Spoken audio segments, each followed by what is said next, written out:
motivación non para. A enerxía non para.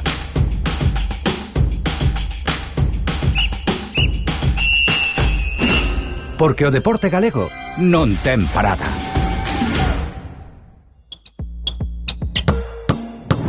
Moi boa noitiña, martes 6 de abril. Benvidos ao programa 29 do noso básquet.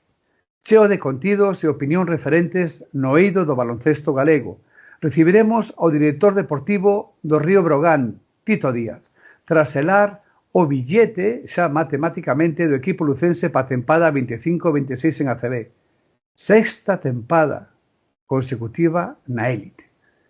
Análise e opinión de quilates nas radetadas de ACB e Primeira Federación cos xornalistas referentes Ovidio González, Roberto Anidos, Sergio del Pon e Andrés Cachalvite. Viaxaremos a Vilagarcía.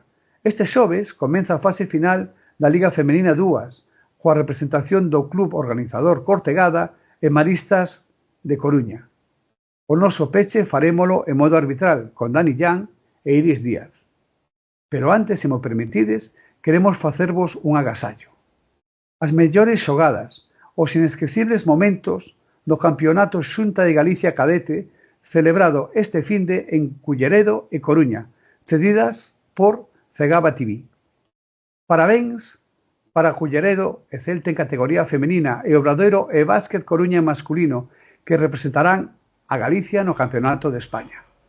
Comenzamos disfrutando desta exquisita edición realizada por RS Providio, sen dúbida.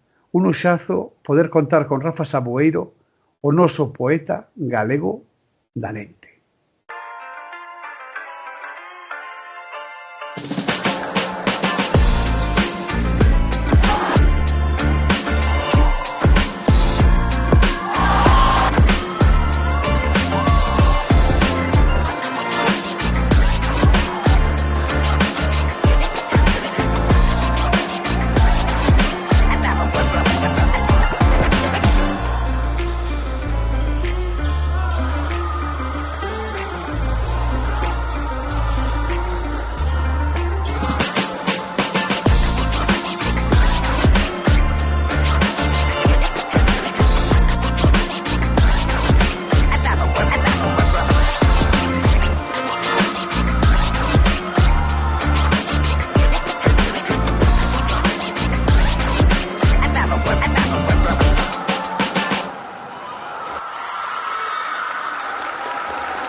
Boa noite, Paco. Imos coa valoración, coa análise da xornada en ACB. Hola, boa noite. Pois sí, vamos a empezar, ademais, con máis alegría que noutra xornada. Empezamos polo Baxi Río Breogán, victoria dos lucenses 93-104. Un extraordinario partido do Río Breogán, os lucenses moi serios tácticamente, con un alto nivel de acerto no tiro e poucos valores perdidos, que non é fácil contra un equipo como o Baxi Manresa, dominaron de principio a fin. Se a isto lle engadimos que o equipo local tuvo un malísimo porcentaxe en tiros de 3 na primeira parte, un de 14, podemos entender que as ventaxes chegasen, como foi o caso, a 33 puntos incluso. Bueno, dominio total, como digo, é un gran partido. Destacar a nivel individual, dentro do gran tono colectivo, a Gran, con 25 puntos e 26 de valoración, Kurucs e Nakic o seu porcentaxe de tiro de 3 en torno ao 80%, no caso de Kurucs 20 puntos a 21 de valoración, e tamén facer incidencia na aportación de Touré, que en prácticamente 14 minutos anotou 17 puntos sin fallo no campo e un 14 de valoración. Polo equipo local, Sansuperi e Alston foron os máis valorados. Entón, un triunfo que, como acabas de decir, pois, bueno, supón a permanencia matemática e seguir tendo esperanzas de opcións europeas. O Leima Barça non se xogou, aplazado por non dispoñer de instalación xa sabido, situación que o Barça lle ven moi ben para poder preparar con máis tranquilidade o playoff contra Mónaco. Xa entrando nos restos partidos do sábado, o Juventus Urne, 87-79, volveu a gañar a Peña no Olímpic despois de máis de 2 meses. Os locais comenzaron mal, un 19-29 na primeiro cuarto, pero a partir do segundo tomaron a iniciativa, pero sin grandes diferencias. O mellor porcentaxe de tiro e o xogo interior ao final foron os que decidiron. Dodson con 20 puntos e 29 de valoración e Robertson 19 puntos e 19 tamén de valoración polos locais foron máis destacados, mentras que polos Urne e Gielo con 18 de valoración. No Baskonia Casademont 90-84, victoria local, sofrida victoria dos de Vitoria que non foron quen de romper o partido, posiblemente polo seu mal porcentaxe en tiro de 3, un 17%. Polos zaragozanos que estrenaban adestrador, pois moi supeditados ao 5 titular. 69 dos 84 puntos dos equipos foron polo quinteto que comezou o partido. Os locais, con todo, xa levan 4 victorias nos últimos 5 partidos, intentando chegar o máis alto posible na clasificación do playoff. Destacar nesta xornada polos locais a Samanic con 20 puntos e 27 de valoración e a Tada Sederkekic con 24 de valoración. Polo Casademont, Belheims, unha vez máis, 24 puntos de valoración foi o mellor e Dinsa con 19. No Dreamland Covirán, victoria do Dreamland 98-83. O Covirán aguantou a todo o descanso. A partir de aí, o Dreamland con un xogo máis coral. 6 xogadores tuveron doble díxitos na valoración. Con un 50% en porcentaxe de tiro de 3 mostrouse superior e chegou incluso a ir gañando de 23. Pero, bueno, o Covirán ao final maquillou o resultado. No Unicaja Moraván, victoria dos locais 98-80. Unicaja foi superior, sobre todo no xogo interior, anotou 42 puntos, 22 máis que o equipo visitante e controlou o partido dende o segundo cuarto. Andorra, precisamente, con un pobre porcentaxe en tiro de 2, un 38%, e con bastantes valores perdidos, non puido plantar cara. Nos locais, dentro dun bon tono xeral, destacar a Alberto Díaz e a Sotkowski, e polos visitantes Harding e Choucat. No Xirona La Laguna, victoria dos visitantes 84-93, un mal comenzo dos locais, un 0-8 en tiros de 3, permitiu unha pequena renta ao equipo de Tenerife ata o descanso. No terceiro cuarto, o Xirona seguiu máis entonado en ataque, defendendo máis forte, chegou a poñerse por diante. Pero nos 5 últimos minutos, a experiencia de xogadores como Huertas, Fernández ou Dornecamp, e a mala porcentaxe unha vez máis no tiro de 3 do Xirona, era un parcial de 9-17 que ao final levou a victoria para o equipo de La Laguna.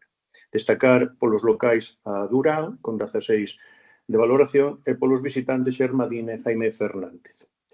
No partido Llopus-Ucán, victoria moi axustada, 79-77 do equipo de Lleida, partido que o Llopus dominou nos 3 cuartos, que se complicou ao final. Incluso a falta de 2 minutos gañaba de 10. Unha racha de Hackanson casi dá a volta ao partido.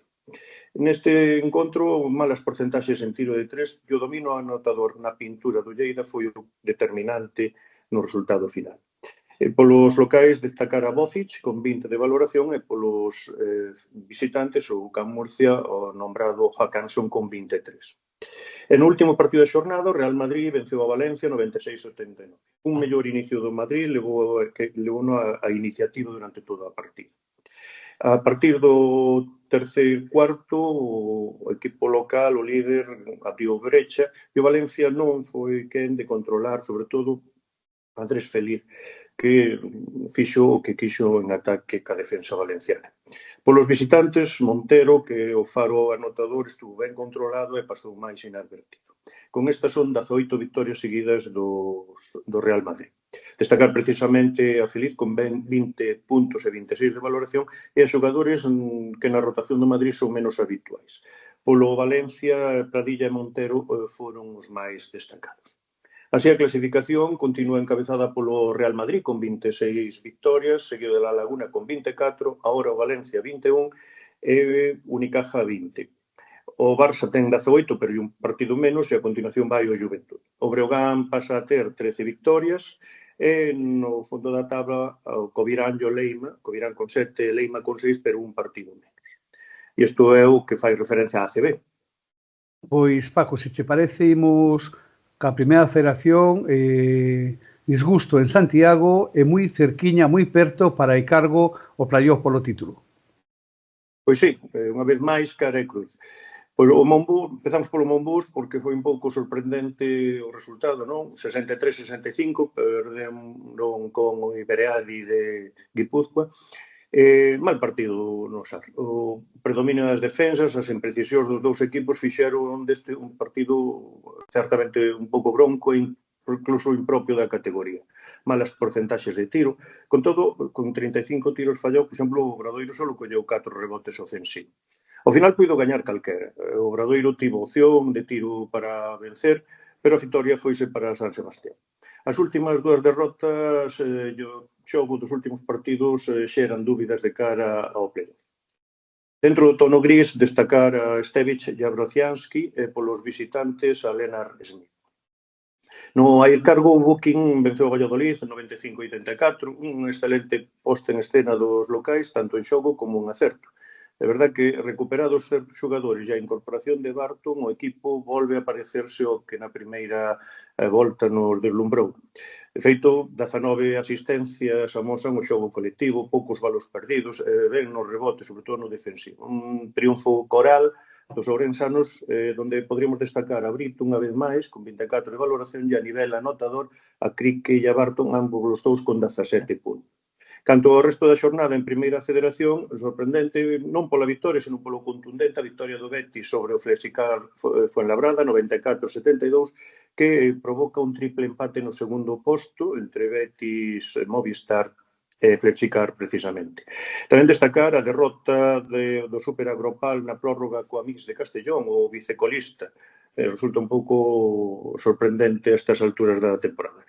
Polos demais, todos os demais son resultados normais. Silvo, co xa o ascenso, sigue ganando, 31 victorias. Flexicar, Movistar e Betis, como decíamos antes, 26 victorias van empatados. E a continuación, Monbús 22 e Superagropal 21.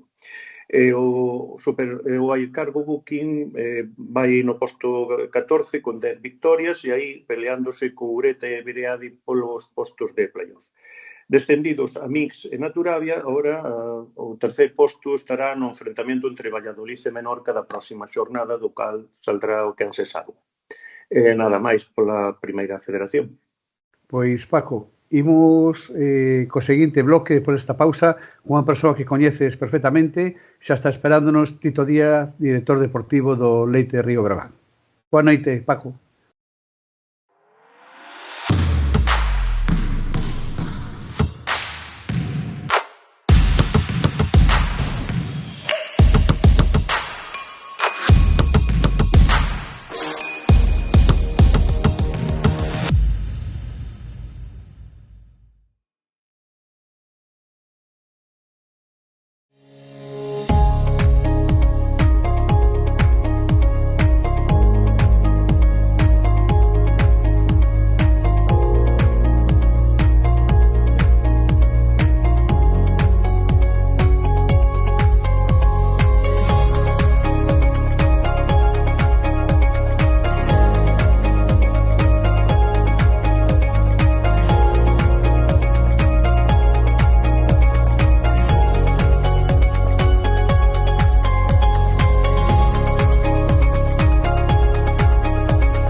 Pois continuamos, como se di na sabiduría popular, a auga algo ten cando se bendice.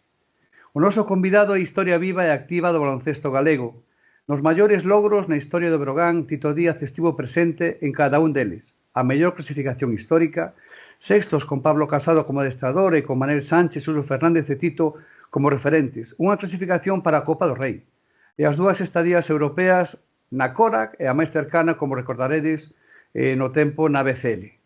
Antonte conseguiu o Río Breogán matemáticamente a permanencia e o dereito de mirar con pés en terra cara a Europa. E hoxe, 2 días máis tarde, recibimos no tramo de entrevista da actualidade o director deportivo do Río Breogán. Boa noite, Tito, moitas gracias por estar connosco. Como estás? Que tal? Boa noite, moi ben, moi ben. Quería comenzar, moi boa Robert, moi boa Ovidio, como estades? Hola, ben. Todo Quería ben. comenzar facendo un par de preguntas enfocadas no pasado, non? Antes de mirar cara ao presente e ao futuro que tocaremos posteriormente, a ver hasta onde te deixas chegar. A túa vida vai unida a este deporte.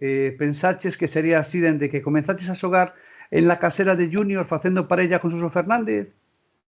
Ou non? Non. Veu dado todo. Non é nada... Eu non era o típico neno que decía quero ser profesional do baloncesto. Non, a min, de feito, me gustaba máis o fútbol, xogaba máis. E tamén me gustaba o tenis, gustábame todos os deportes.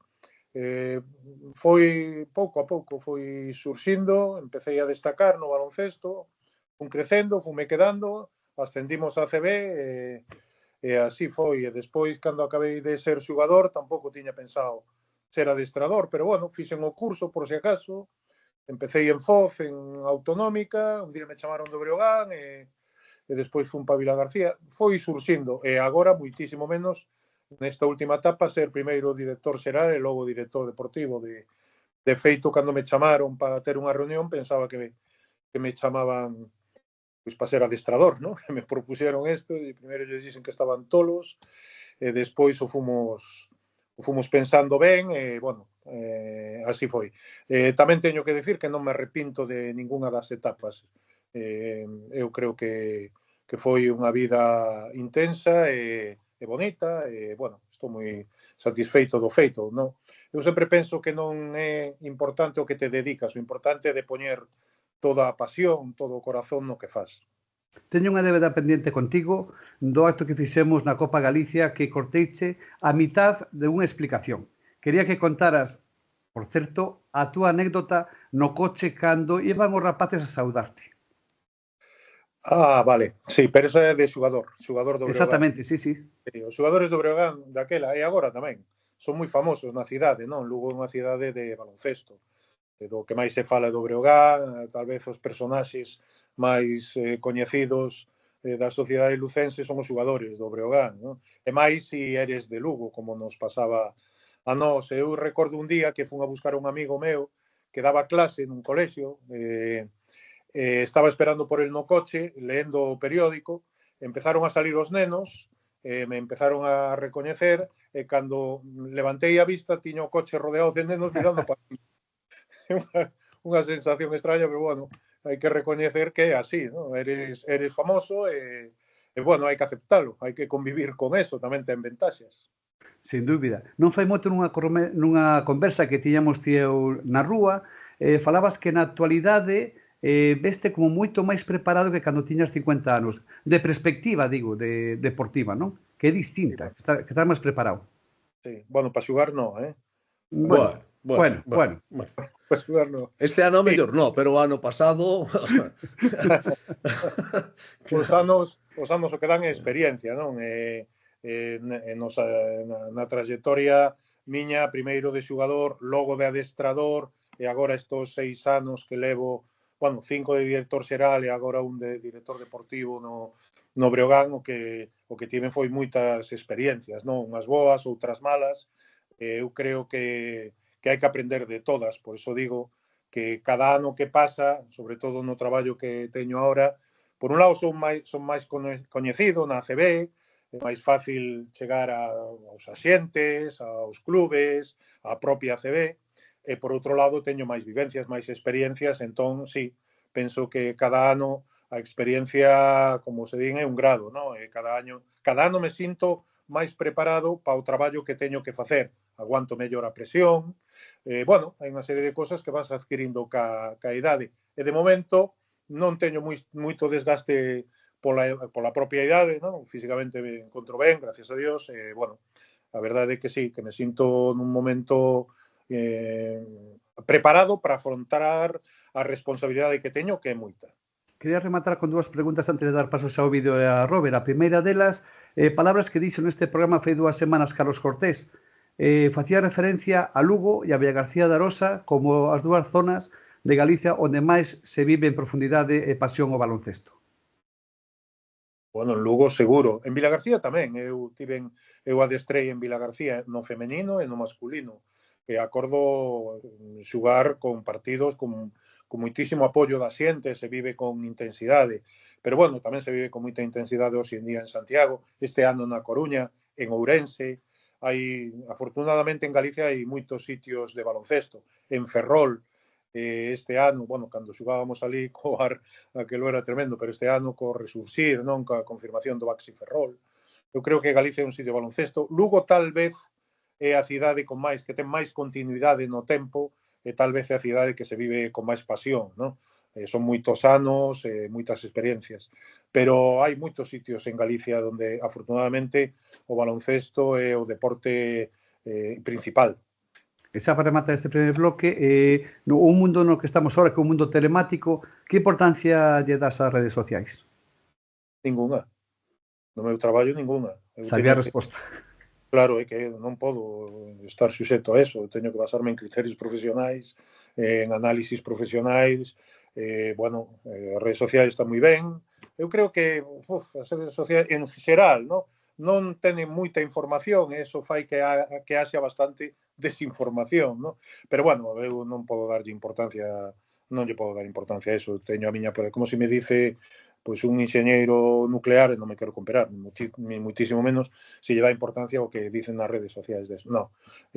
Nos, os profesionais, temos que estar centrados na nosa profesión, rexirnos por criterios profesionais, pero é moi bo que haxa moita presencia nas redes sociais, porque o baloncesto é o que é tamén gracias ás redes sociais, non? Que pase que, bueno, non podo ser actor das redes sociais, pero o gallá sigan moito tempo, como dicen, se non falan mal de ti non eres naide, non?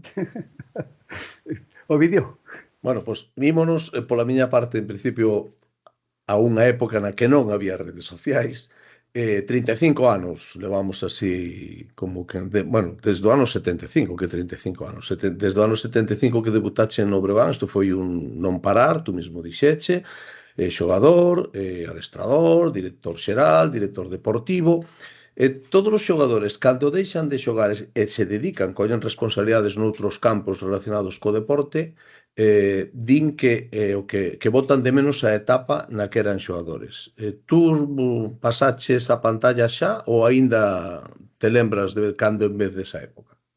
Non, eu pasei a pantalla rápido. E así mesmo teño que decir que tamén pasei a pantalla de adestrador a director xeral rápido.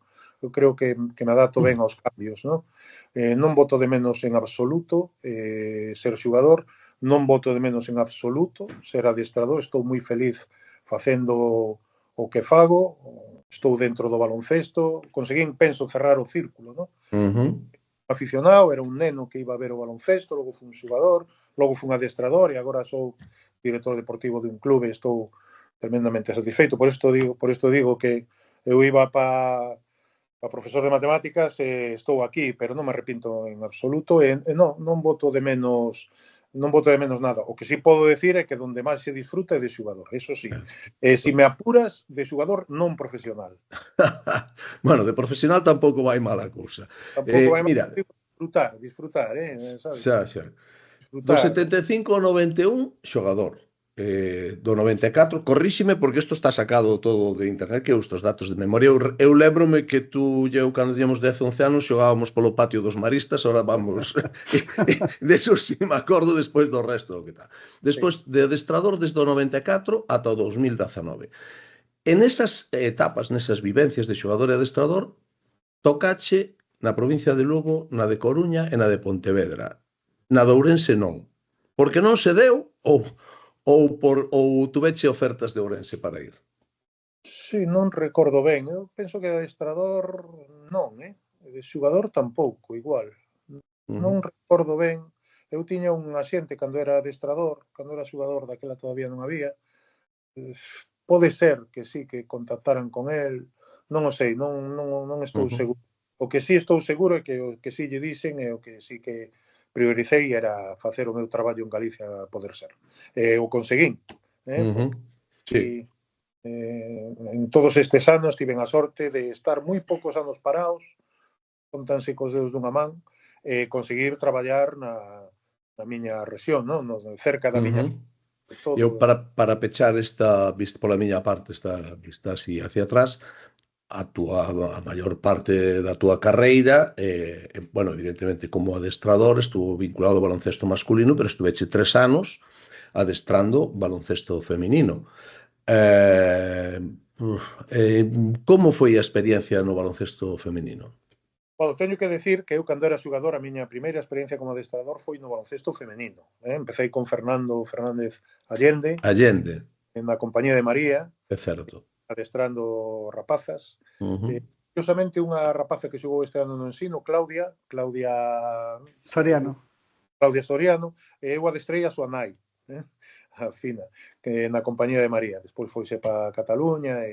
Entón, empecé aí. Despois, sí, despois seguín como xogador e tiven o meu traballo de adestrador basicamente no masculino. Pero tamén adestrei femenino, efectivamente, no Cortegada, no Estrugasa, en Liga Femenina 2, vivín primeiro un descenso de Liga Femenina que entrei no mes de marzo, creo. Logo, ao ano seguinte, vivín un ascenso de Liga Femenina 2 a Liga Femenina, nunha fase que se xugou en Vila García. Conseguimos ascender, e logo unha temporada completa en Liga Femenina.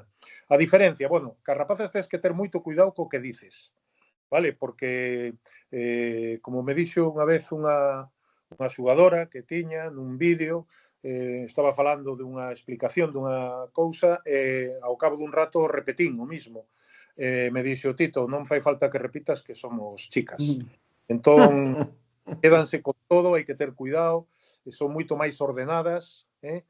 Claro, o baloncesto femenino non ten o ritmo, a intensidade, a vistosidade que ten o masculino, pero sí que son moi ordenadas, reteñen moi ben o que dices, tens que ter moito cuidado. Un pouco máis celosas tamén son, hai que ter máis mao esquerda con elas. Pero foi unha experiencia moi interesante que me axudou a mellorar como adestrador. Robert? Que tal, Tito? Que tal, Roberto? Tengo tantas preguntas que facerche, pero hai unha... Eu estive vendo as estadísticas túas da ACB e a min explícame como un base é capaz de dar somente 0,7 asistencias por encontro na súa carreira e 0,8 roubos. Que antes as asistencias non se contabilizaban como hoxe ou que non pasabas o balón a ninguén? No, primeiro, efectivamente, as asistencias non se contabilizaban como hoxe. As asistencias eran pase de canasta debaixo do aro. Vale? Agora hai asistencias a tiros de 2, hai asistencias a tiros de 3 e hai asistencias a pases debaixo do aro. Entón, ti se lle dabas un pase a un xugador a 4 metros, tiraba e metía, eso non era unha asistencia. Unha asistencia era deixar só a un xugador debaixo do aro. Eu o que máis facía xugando de base era facer chegar o balón a donde había que facelo chegar. Ese era o meu primeiro traballo, non? Conseguir que, pois, había que xugar interior para Jimmy Wright, pois, ou para Ken Orange, ou para Ken fora, conseguir facelo. Se había que xugar, pois, para Manel Sánchez, pois xugar que para Manel Sánchez. Bueno, ese era o meu traballo, ser un base director, que era sobre todo... E despois fun evolucionando no meu tiro exterior.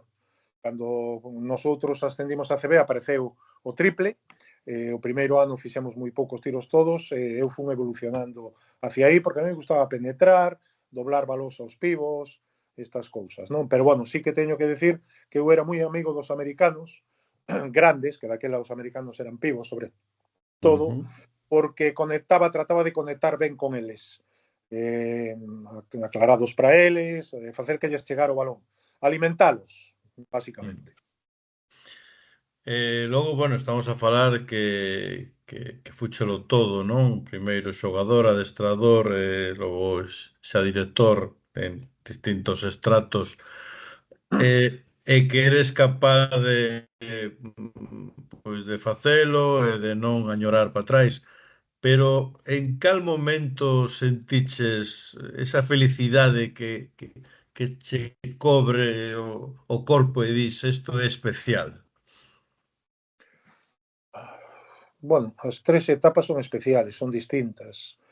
A min, mira, eu me acordo o primeiro día que fun a xogar, primeiro día que acordo de xogar o baloncesto, un día do minibásque, que salía dos Maristas, o primeiro día que me deron un chándal. Nos Maristas foi para ir xogar un día de minibásque que se xogaba na plaza de Santa María. Vale? Que instalaban ali unhas canastas, ese é o primeiro recordo que teño, aparte de xogar nos Maristas, a min gustábame ese recordo especial. Acordo tamén o primeiro día que fun adestrador, estaba sentado nun banquillo nas Pontes, co Celtas de Foz, eso tamén me acordo, non? Tamén me acordo do primeiro día que decidín ser director xeral, que foi nunha reunión en Lugo, onde eu iba para ver si seguía de adestrador despois dun descenso e me propuxeron eso. Esos son 3 días que o recordo, non? O primeiro día me deron un chándal, digamos, oficial, non? De xogar ao baloncesto, tiña 10 anos e o teño perfectamente grabado, na cabeza.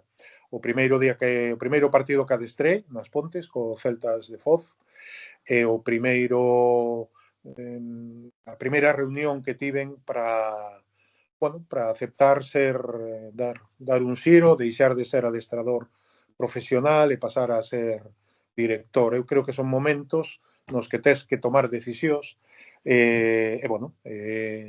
a min gustoume as tres cousas. Primeiro xogar, me fixe unha ilusión enorme, despois adestrar, me fixe unha ilusión enorme, e despois, cando pensei ben, ser director do club da miña vida na miña cidade, era un reto bonito, era un reto importante, estaba nunha edad, 59 anos, dixen, bueno, cando decidín fun con todo feliz. Despois, claro, sabedor da dificultade e da responsabilidade, ¿no? Sobre todo na última etapa. Pero sí que son 3 momentos que teño gravados, sí. Teñoche que preguntar, e vouche alabar un pouco de principio para ver se vas ablandando, vale? Da parte última da túa etapa é a que a mí máis me dá, gustaríame saber, porque eu teñoche que decir que para mí o que facen é un auténtico logro. A túa faceta vamos a entrar no deportivo, non? Da dirección deportiva dun equipo, os mimbres que tes nunha cidade como Lugo, que estamos no noroeste de España, de Europa, o sea, para todo. A min é unha cousa. Entón eu serías capaz de explicarnos como é ese mundo por dentro aos profanos? Eu que vin uns cursos online de director deportivo, se eu quixera ser director deportivo dun equipo, que me explicarías? Que atallos me dirías? Ou, mira, Roberto, non vayas por aí que vas levalas ata no paladar do ceo da boca. Que nos explicarías, por favor? Así, en 10 segundos, non? Sí, no máis. Sí, no, en 20. No, a ver, a miña experiencia, o primeiro, eu entrei con unha experiencia anterior, como xogador, como dicen, e como adestrador. Isto é importante, non? Máis que cursos, vivencias, non? Entón xa tiña unha experiencia importante. Despois entrei nun club que ten unhos empleados que non se ven, que son magníficos, que están aí detrás. Marcos, Juan Carlos, Víctor, María, a xente que está aí detrás, e que Javi Morandeira, agora Salva Arco, son magníficos. E despois tiven a sorte de entrar nun consello de administración con xente de primeiro nivel. Nos temos xente na parte económica do clube, na parte directiva, agora de primeirísimo nivel. Para min é unha honra estar traballando ao lado de xente dese nivel, non? Entón, o que eu fixen foi, primeiro, ordenar as miñas experiencias como xogador e como adestrador, despois ensamblarme ca xente do clube, despois traballar moi directamente co adestrador, que para min é clave, non? Eu cando era adestrador, antes de chegar a CB, sempre era adestrador e director deportivo. Eso tamén me axudou, non? En Coruña, en todas as miñas etapas, nos clubes onde eu traballei non había director deportivo. Entón, ter unha relación noble, sincera, forte co adestrador, e ao mesmo tempo cada uno na súa parcela, non? Entón temos unha moi boa organización agora, con Quique Fraga, que é o scout do club, con Javi Morandeira, que é o responsable xurídico, que fai contratos, co responsable económico, co presidenta, co adestrador, con calqueira dos que estiven. Eso creo que é moi importante, mantendo as distancias. Pero claro, ti xa non vas a poder ser ex-xugador nin ex-adestrador, non? Entón, iso non te podo aconsellar. Terás que ir por outro camiño. O meu camiño que me levou hasta aquí foi ese. Hai outro. Saliu ben aí do asunto. Tería que estar o teu carón, Tito, aí 10 anos detrás túa. Pois sí, aprendendo. Eu aprendei moito. Sigo aprendendo cada día. A verdade é que teño a sorte de estar rodeado de xente magnífica, e que non se valora mellor o suficiente.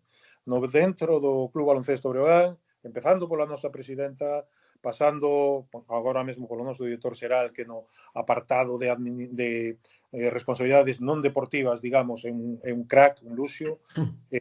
Javi Morandeira, que é un tío serio, eficaz, que, como digo, o noso adestrador. Bueno, eu estou rodeado de moitísima xente que fai o seu traballo moi ben. Eu creo que o Breogán é un modelo a seguir. Xa que estamos na actualidade, eu daría unha mirada curta atrás e me gusta, porque a mí me gusta contextualizar as cousas. No ano 2019 aséntaste xa como executivo dentro do equipo, e desde o 2019 ata aquí pasou isto. 2019-2020 en LEB, COVID, suspéndese a temporada. Vale. 2020-21 en LEB, probablemente a temporada LEB máis complicada, se non da historia, pouco menos, porque só había un ascenso. COVID, así? Tamén, todavía. Sí. Todavía había estos de COVID, polo menos. Gañouse a Copa da Reina, campeón de Liga e ascendeu. 21-22, equipo en ACB, volta a ACB, Copa do Rei, 11º na Liga. 22-23, décimos na Liga, clasificación para Europa. 23-24, se consigue participación en Europa, chegan as primeiras victorias en Europa na historia do club, se supera a primeira fase inicial de grupos, xogase unha liguilla intermedia na que queda eliminado e se salva así in extremis nunha temporada na que houve lesionados de longa duración, Nakic, Agravanis, García recurrente e Diouf tamén de larga duración, aparte de outra serie de incidentes que fixeron cambiar a xogadores, pasaron polo club Xisco, Agravanis, Anderson, Gray, Francan e Robinson.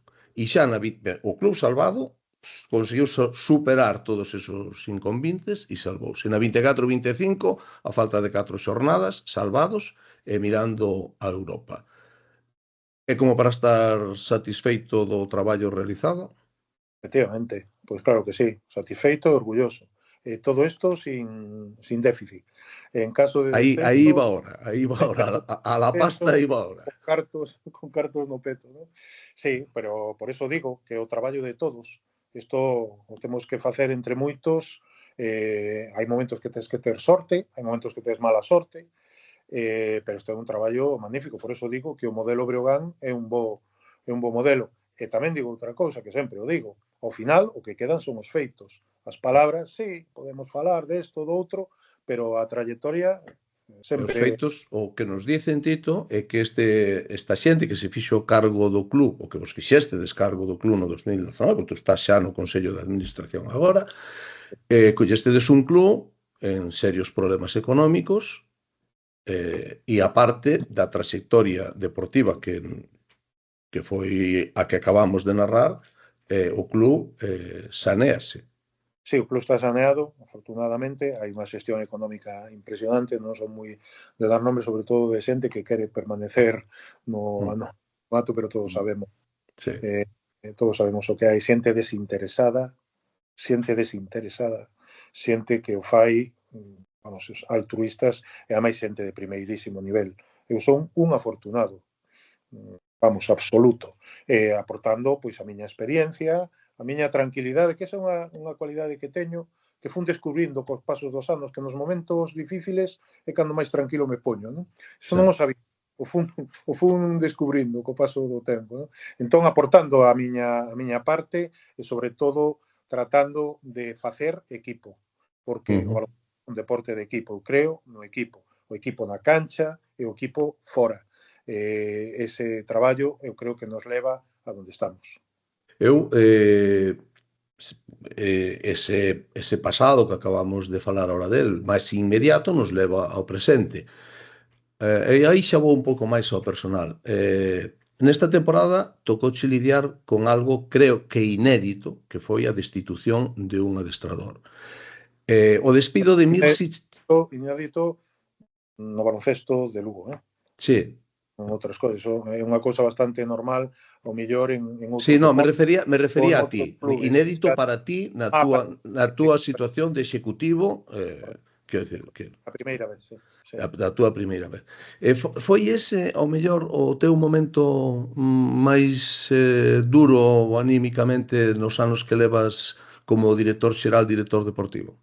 Tive dous. O primeiro, o ano que ascendimos, con Diego Epifanio, que fixe un traballo ter que tomar a decisión de que para a Liga ACB ese modelo, ese perfil igual non era o mellor, xa digo, decisión profesional tomada conciencia, como lle dixen a Épidos, que somos amigos hoxe en día, bueno, momentos que profesionalmente, bueno, tiven que tomar esa decisión e foi dura para min, moi dura. A segunda foi a de Belco, sí, porque ao final, co cabo dos anos, mantés unha relación moi próxima, pero aí é onde vou a do que decía antes, non? Ten que haber unha relación moi próxima, pero sin chegar a traspasar os límites da profesionalidade, porque ao final tes que comportarte como un profesional, non? Pero eses dous momentos foron difíciles. He visto ahora con... A nivel personal, He visto ahora con perspectiva, non pensa que o mellor o tempo de Mirsic debería ter acabado o remate da pasada temporada? Sí, eso falamos ele máis eu, porque antes de lle comuniquei a decisión da miña casa, non? A casa que teño que falar contigo. E os dous chegamos, o dixemos, non? Igual tiñamos que estebrao, facelo, os dous tiñamos esa dúbida, non? Pero é que acabáramos moi ben a tempada pasada, moi cansados tamén, os dous, moi tarde en xunio, bueno, o equipo acabara xugando moi ben. Os dous últimos partidos no Pazo, se te acordas, con Andorra, o último de Andorra, Canaria, fora acabaran en unha festa. É difícil tomar esa decisión, os dous decidimos, el o pensou, el estuvo unhas 2 semanas ou así pensando, pero bueno, o decidimos, coincidíamos, cando falamos, pois tal vez, dixen, bueno, pois é verdad, eu tamén tal vez pero en aquel momento pensamos que o mellor para todos era seguir, non? Sí. Pero claro, chegou esta situación, xa hubo un primeiro amago, non? Cando perdimos en Zaragoza. En Zaragoza, sí. Sí, que falamos os dous, bueno, vamos a ver, pode ser un accidente, non? De feito, unha semana despois estábamos ganando Barcelona e casi o Tenerife na mesma semana, pero ao repetirse por outra vez aquel partido en Granada, perdendo na casa, bueno, o ambiente non estaba ben, eu creo que os dous éramos conscientes de que había que facelo.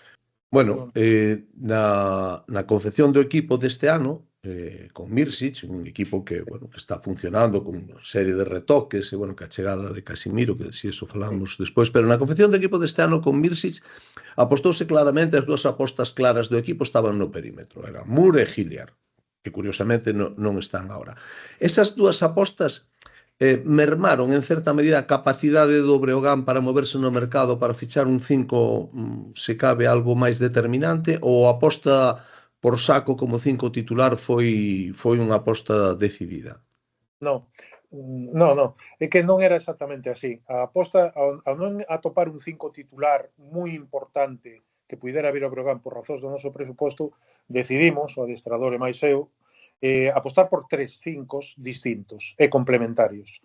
Un 5 grande, un 2-13 que xugaba por encima do aro e que podía tirar de fora, un Saco, que era un xogador físico, con un moi bo nivel en defensa e bo finalizador, e un pivo capaz de defender pivos pequenos, e incluso de xogar a veces de fora cara adentro. É dicir, sí que é verdade que apostamos por dous referentes exteriores, un base, Charlie Moore, un aleiro Darren Hilliard, dous xogadores de primeirísimo nivel para o Breogán, eso sí que o conseguimos, pero ao non conseguir un 5 de referencia importante, por razón presupuestaria, sobre todo, que o intentamos, estivemos cerca de un xogador que está agora en Euroliga, pero, bueno, non pudemos, bueno, decidimos ir por 3 xogadores complementarios, rotalos moita intensidade na posición de 5 e ir por aí.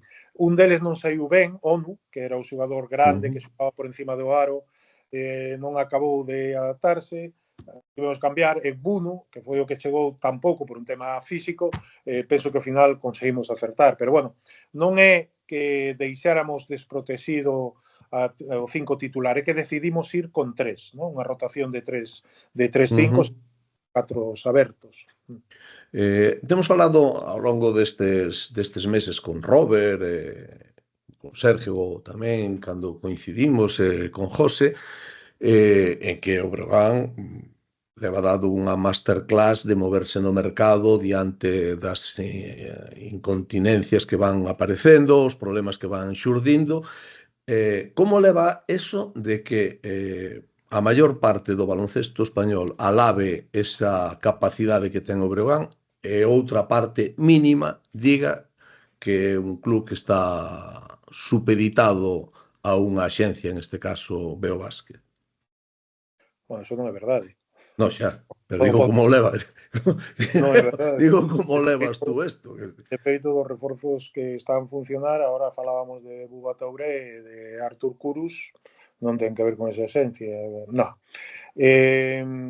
Mira, vouche responder con un refrán que dixo unha vez Felipe González, o expresidente do goberno de moitos anos: gato blanco, gato negro, o importante é que cace ratós. Vale?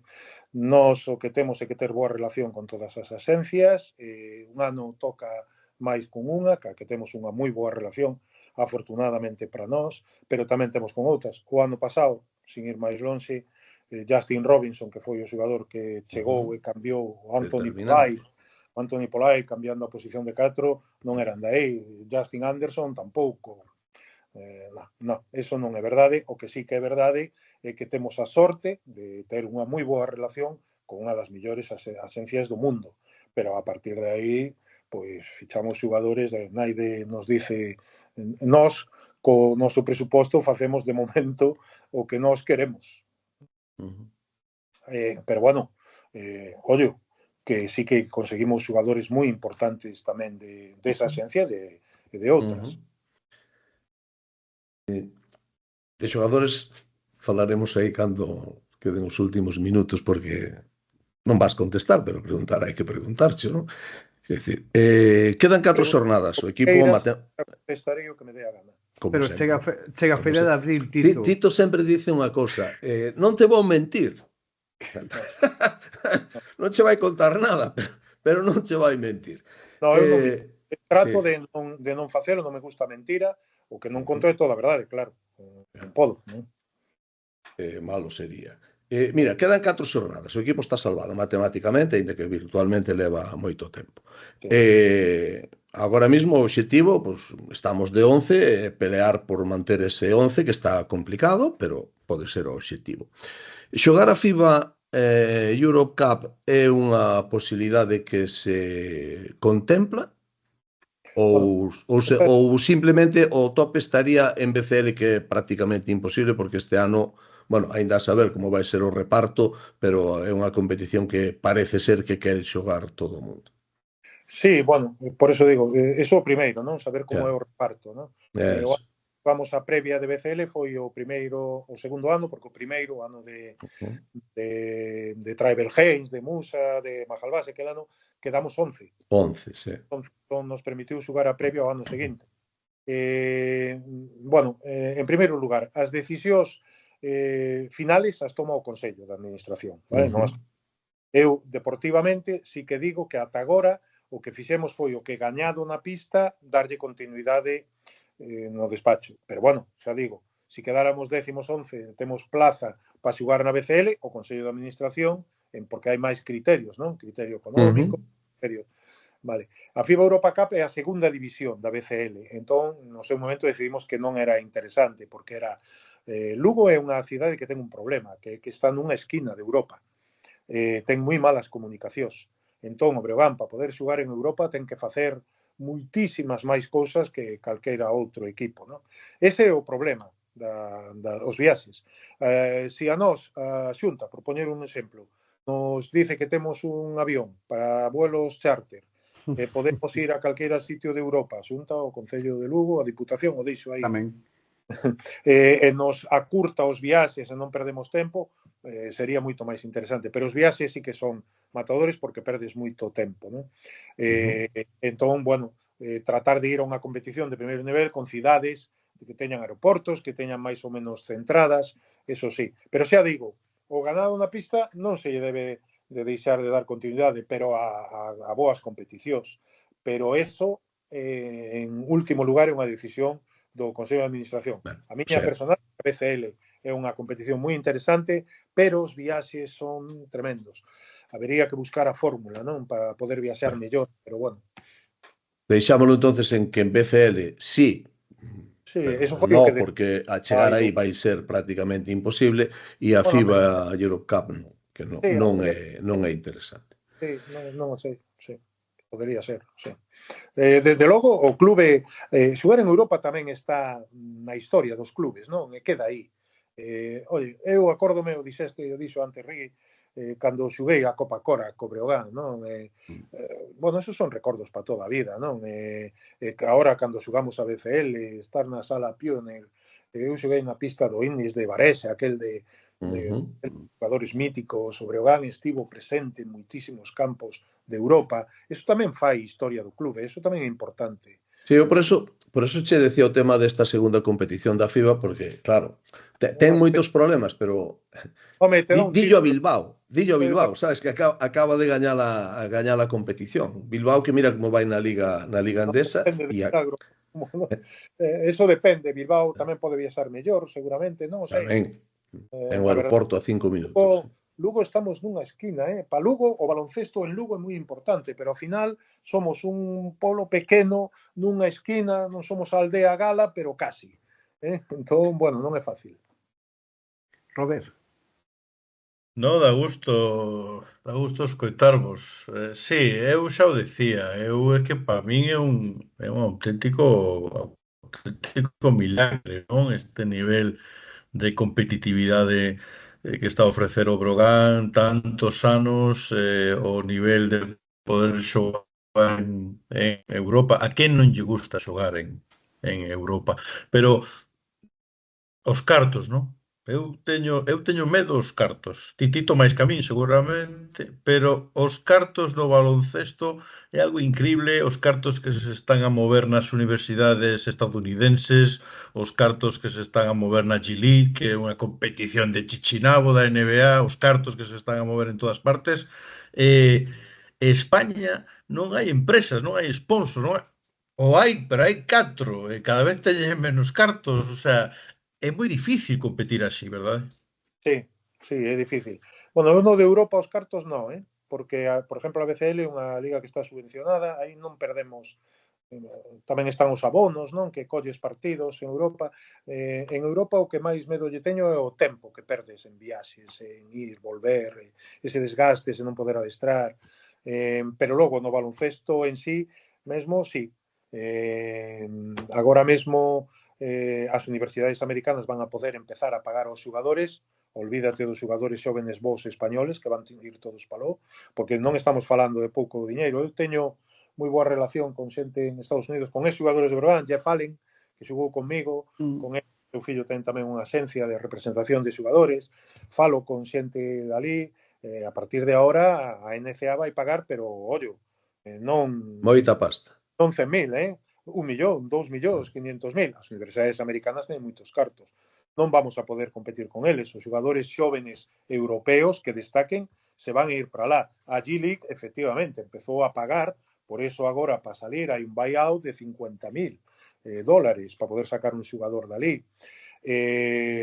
Nos o ano pasado, cando fichamos a Justin Robinson, ofreceran a Devon Dodson, o que fichou despois o Obradoiro, que está xogando ahora na Peña, pero había que pagar, aparte do que el quería, 50.000 dólares para poder salir. Tivemos que esperar a que acabara Australia e Justin pudera vir a xogar con nós. Sí, estamos en inferioridade, pero bueno, nós sacamos das adversidades, buscamos solucións e nos fan máis fortes, nos fan mellores. É o que temos que facer. É o que no que perdemos, no que empleamos moito tempo, non? Conseguir compensar eso. Eu agora teño que convencer, non creo que poida, pero bueno, a xogadores nosos que prefiran seguir formándose en Lugo ca confianza do adestrador, con unha afición magnífica nunha cidade preciosa, barata, pero que digan que non a ofertas superiores.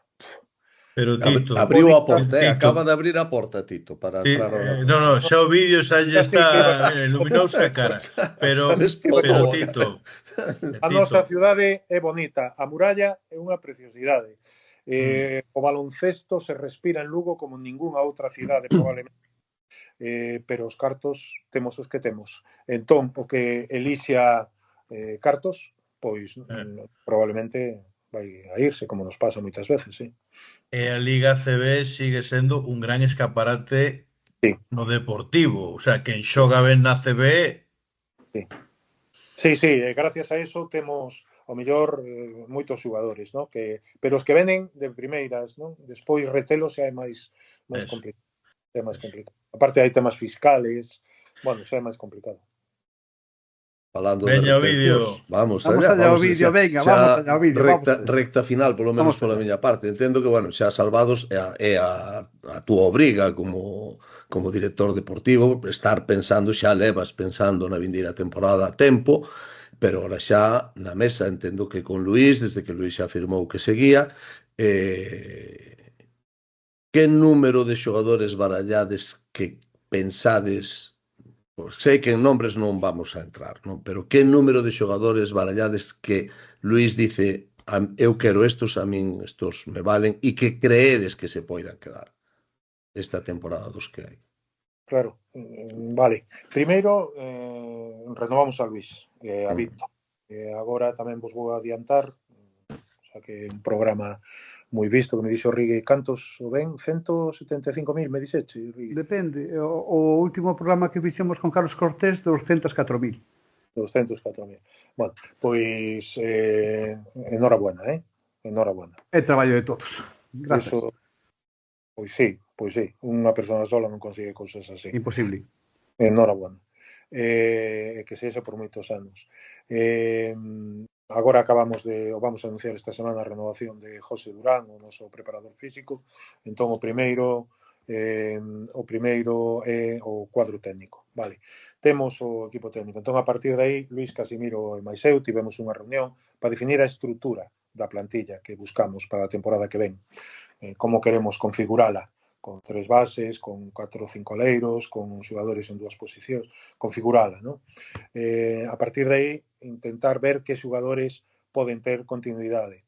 Aí hai que esperar un pouco, porque hai que esperar un pouco, porque os xogadores non queren firmar tan rápido, normalmente, salvo que lles ofrezcas unhas cousas que nós non podemos, non? Temos que convencelos de outra maneira. Nos gustaría que houbera bastante continuidade de xogadores, pero claro, os que están destacando, bueno, pois canto máis destacan, máis difícil é retelos, perdón. Pero sí que temos unha idea profesional e nos gustaría que houbera continuidade. Por que usar o traballo, non? Desde que chegou Luís fixemos unha reconfiguración da plantilla. Fichamos a Curus, fichamos a Buba Touré, son xogadores que se incorporaron despois. Fichamos a Dai Gran, pero son xogadores que se están revalorizando, son xogadores que están aumentando a súa cotización. Entonces, non sabemos se vamos a poder retelos ou non, o Gallá. E logo hai outra serie de xogadores que son tan importantes, porque son os que menos se ven, son os que están na oficina, que están na oficina, os xogadores que o dan todo polo equipo. Mira, outro día Aranitovic fixo 0 de 5 e perdeu un balón, pero é que colleu 5 rebotes, é que estaba sacando faltas porque estaba defendendo no lado da axuda, e que eses xogadores son claves, son fundamentais, non? Nos gustaría que seguiran a maior parte, pero por un lado é un pouco cedo, pero sí que estamos traballando. Entón, se me permitís, sí que é verdade que ojalá seguiran bastantes, porque sería aproveitar o excelente traballo, o excelentísimo traballo que fixeron os adestradores nesta etapa, ¿no? Pero, bueno, dádenos un pouco de tempo. Vamos a ir por outro lado. Que xogadores do Breogán teñen contrato para o ano que ven? Ainda que seña con cláusula solo Eric Quintela. Eric Quintela, temos Jordan Sacco ten unha opción, pero bueno, esas opcións tamén a tiña Juan Fernández o ano pasado, as opcións son facilmente é que nós non podemos facer máis. O sea, Eric ten contrato e Sacco tamén, pero con a cláusula de salida por parte das dúas. Nos, a mellor cláusula que podemos ter é tratalos ben, que vexan que este é unha excelente plataforma, ter boa relación con agencias importantes, ter unha afición como a que temos, pagar, como pagamos o día 25 de cada mes. Se algún xogador necesita algo, estar a seu carón para darllo. Esas son as nosas cláusulas de renovación. E despois tratar de confeccionar un presuposto cada vez un pouquiño máis, a ver se este ano temos un 5% máis co ano pasado, pero é moi difícil pasar de 4,5 millóns que temos. Lugo é a cidade que non é doado. Home, podíamos ir buscar un patrocinador fora, pero aí estamos onde estábamos antes, non? En Lugo é moi importante o baloncesto, pero ao final é unha cidade nunha esquina de España, é moi difícil atraer patrocinadores importantes. Non é fácil. É un pequeno milagro, o que estamos a facer entre todos, entre vós, entre a xente que vai ao Pazo, entre os que estamos traballando, entre os xogadores. É un pequeno milagro que estamos conseguindo cada ano entre todos. Por eso agradezco moito as redes sociais, incluso, fíxate ben o que vou decir, incluso os insultos. Incluso. Bueno, desto, Tito, se me permitides que antes o dixéchedes, o problema que ten o baloncesto é que non se ve. Entón, aquí deuse todo polo tema da televisión, os cartos, digamos, amarrados pola televisión. Creo que cada vez hai máis problemas para que as cadenas renoven, non? O sea, isto é unha pescadilla que se morde a cola, pero eu creo que a visibilidade de calquer medio, redes, YouTube, o que sexa, é importantísimo para o baloncesto en xeral e para o Río Breogán en particular. Por desgraza, ti estás na primeira liña de batalla, non? Eres o zapador da guerra, entón tócache máis que o resto, pero é importantísimo a visibilidade, está claro. Eu falaba outro día con Juan Morales e cada vez que falo con directores deportivos de todos os clubes, porque teño a sorte de levar moitos anos nesto e coñecer a todos, hai algún que me dice, é que para nós gañar non é un disfrute, non? Ganar é un alivio. Juan Morales forma parte da nosa profesión, pero ten que haber eso. Ten que haber eso, si o decía antes, non? Si non falan máis de ti é que non eres naide.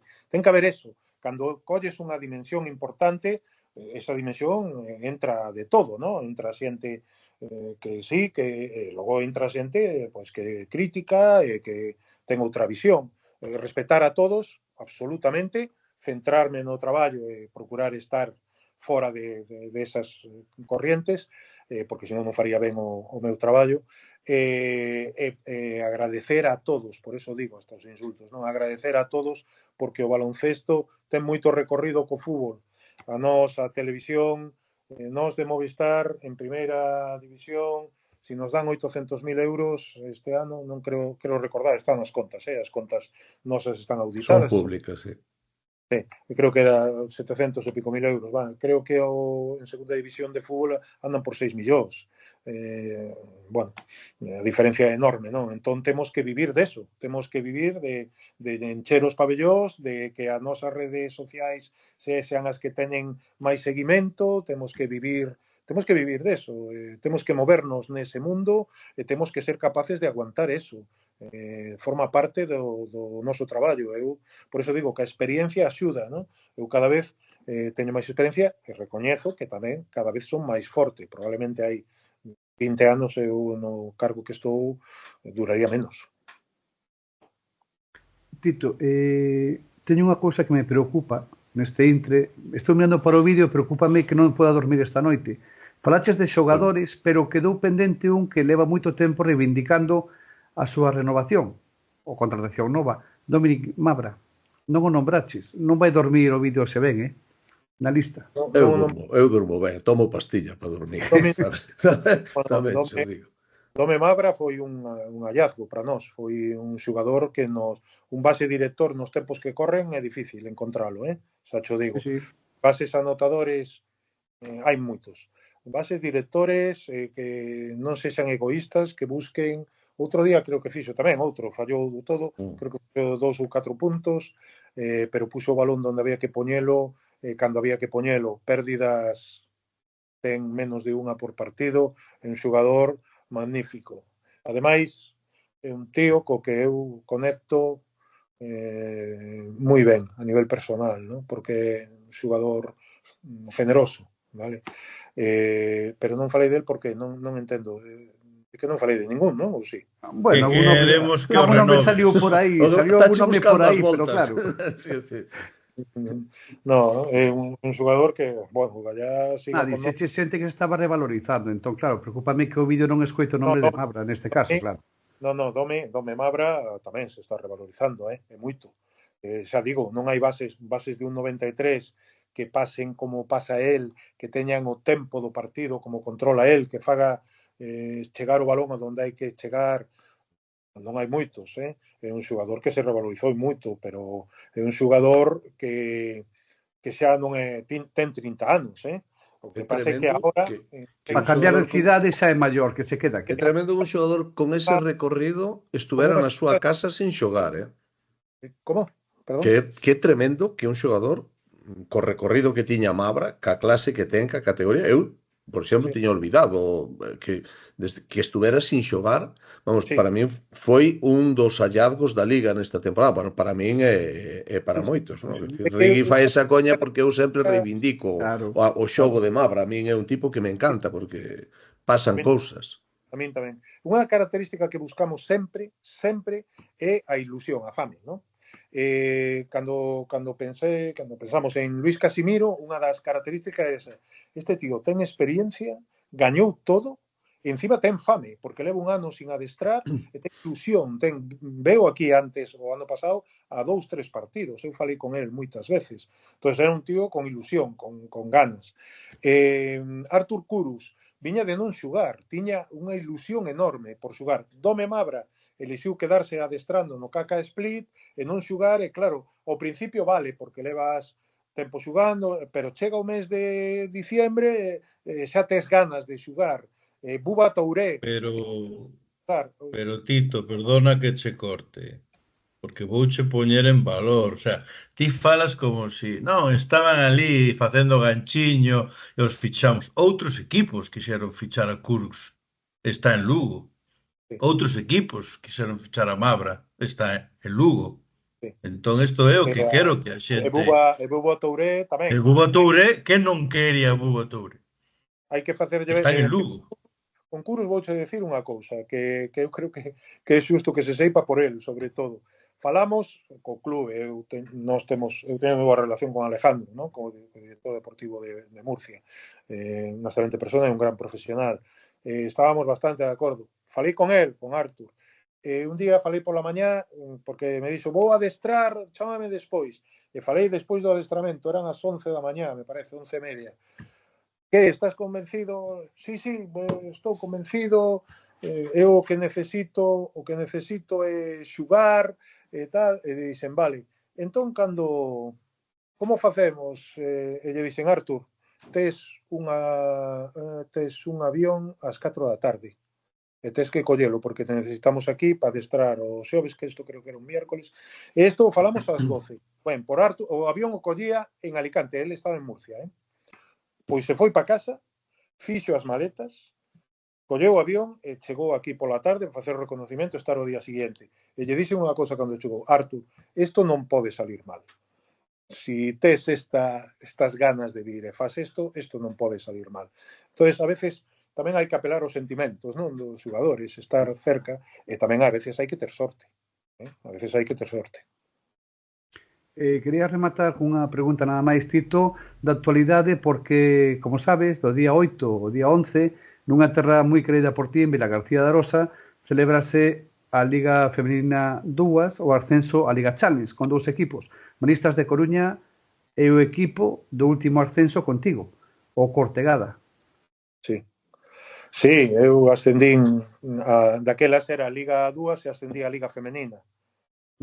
Temos unha fase en Vilagarcía, a recordo perfectamente, e ascendimos. Foi un exitazo de público, de xente, foi unha experiencia magnífica. Ademais, empezamos perdendo o primeiro partido, e logo gañamos 3 seguidos, chegamos á final e ascendimos.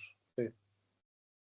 Con elo queda sabido que ti fuches o último en ascender o equipo. Logo estuvo na Liga Femenina hasta que, bueno, o tema de patrocinio tuvo que desapareceu o patrocinio de Estrugasa e hubo que renunciar á Liga e bueno, hubo que renunciar. Exactamente. Pois este programa leva un bloque moi grande dedicado a esa fase e gustaríame para a xente que está fora de Galicia, que está pensando vir a Vilagarcía, que mellor que ti para darle algún consello por que debe de vir a esta fase. Bueno, debe vir a esta fase por varias razóns. O primeiro, pola primeira que vin eu a Vilagarcía, porque Vilagarcía é un sitio magnífico. Eu agora mesmo estou en Vilagarcía. É unha cidade nin pequena nin grande, non? 50.000 habitantes, 40 e pico mil habitantes, bo clima, está a carril, hai marisco, tamén hai sitios onde se come ben por poucos cartos, entón é unha cidade preciosa para visitar. Cerca de todo, podes chegar en tren, en avión, en coche, perfecta. E logo, o pabellón é novo. Estivo un ano cerrado, vaise xogar nun pabellón novo, recién remodelado, non? E despois, o dixeche ti moi ben, Vilagarcía é unha cidade de baloncesto, vai haber un ambiente espectacular. E despois a xente de Cortegada ten un mérito extraordinario. Orgoso de toda a xente que está na directiva, leva moitísimos anos facendo isto desinteresadamente, isto costa moito, eu o sei porque estiven ali, e se merecen todo o apoio, así que animo a todo o mundo a vir, animar a Cortegada, disfrutar do baloncesto, que o gallá ascendan. Sigue Gorgoso sí. No, pois, hai xente que é imprescindible. Toda a sorte do mundo ao camarada Gorgoso, que hai 1000 anos que non o vexo e é un bo amigo. De feito, está esperando para entrar no programa dentro de 2 bloques máis. Pon a rúbrica e o lazo, como sempre, Roberto Anidos. Bueno, xa o dixen antes, non? Para min, Tito é un referente e non é doado ser importante na túa terra, non? Entón, eu vin vídeos del xogando, en directo non o vin, vin moita trayectoria súa como adestrador, pero a mí donde deixoume abraiado é xustamente agora nestes anos como director, porque eu coñezo ben o mercado, coñezo ben as dificultades, se hai un milagre en Lugo, aparte de toda a cidade, do clube en sí en particular, un graniño moi importante deste engranaxe é de Tito Díaz. Moitas gracias, Roberto. Moitas gracias. Eu o único que espero a que aspiro é facer ben o meu traballo. Estou tremendamente orgulloso de poder traballar no clube da miña vida, non? Na miña cidade. Para mí é un orgullo, unha honra traballar ca xente que traballo. Moitas grazas. Pois imos, Tito, con unha laretada moi agresiva, o sea, analizando a vitoria do Brogan. Moitas gracias por estar connosco.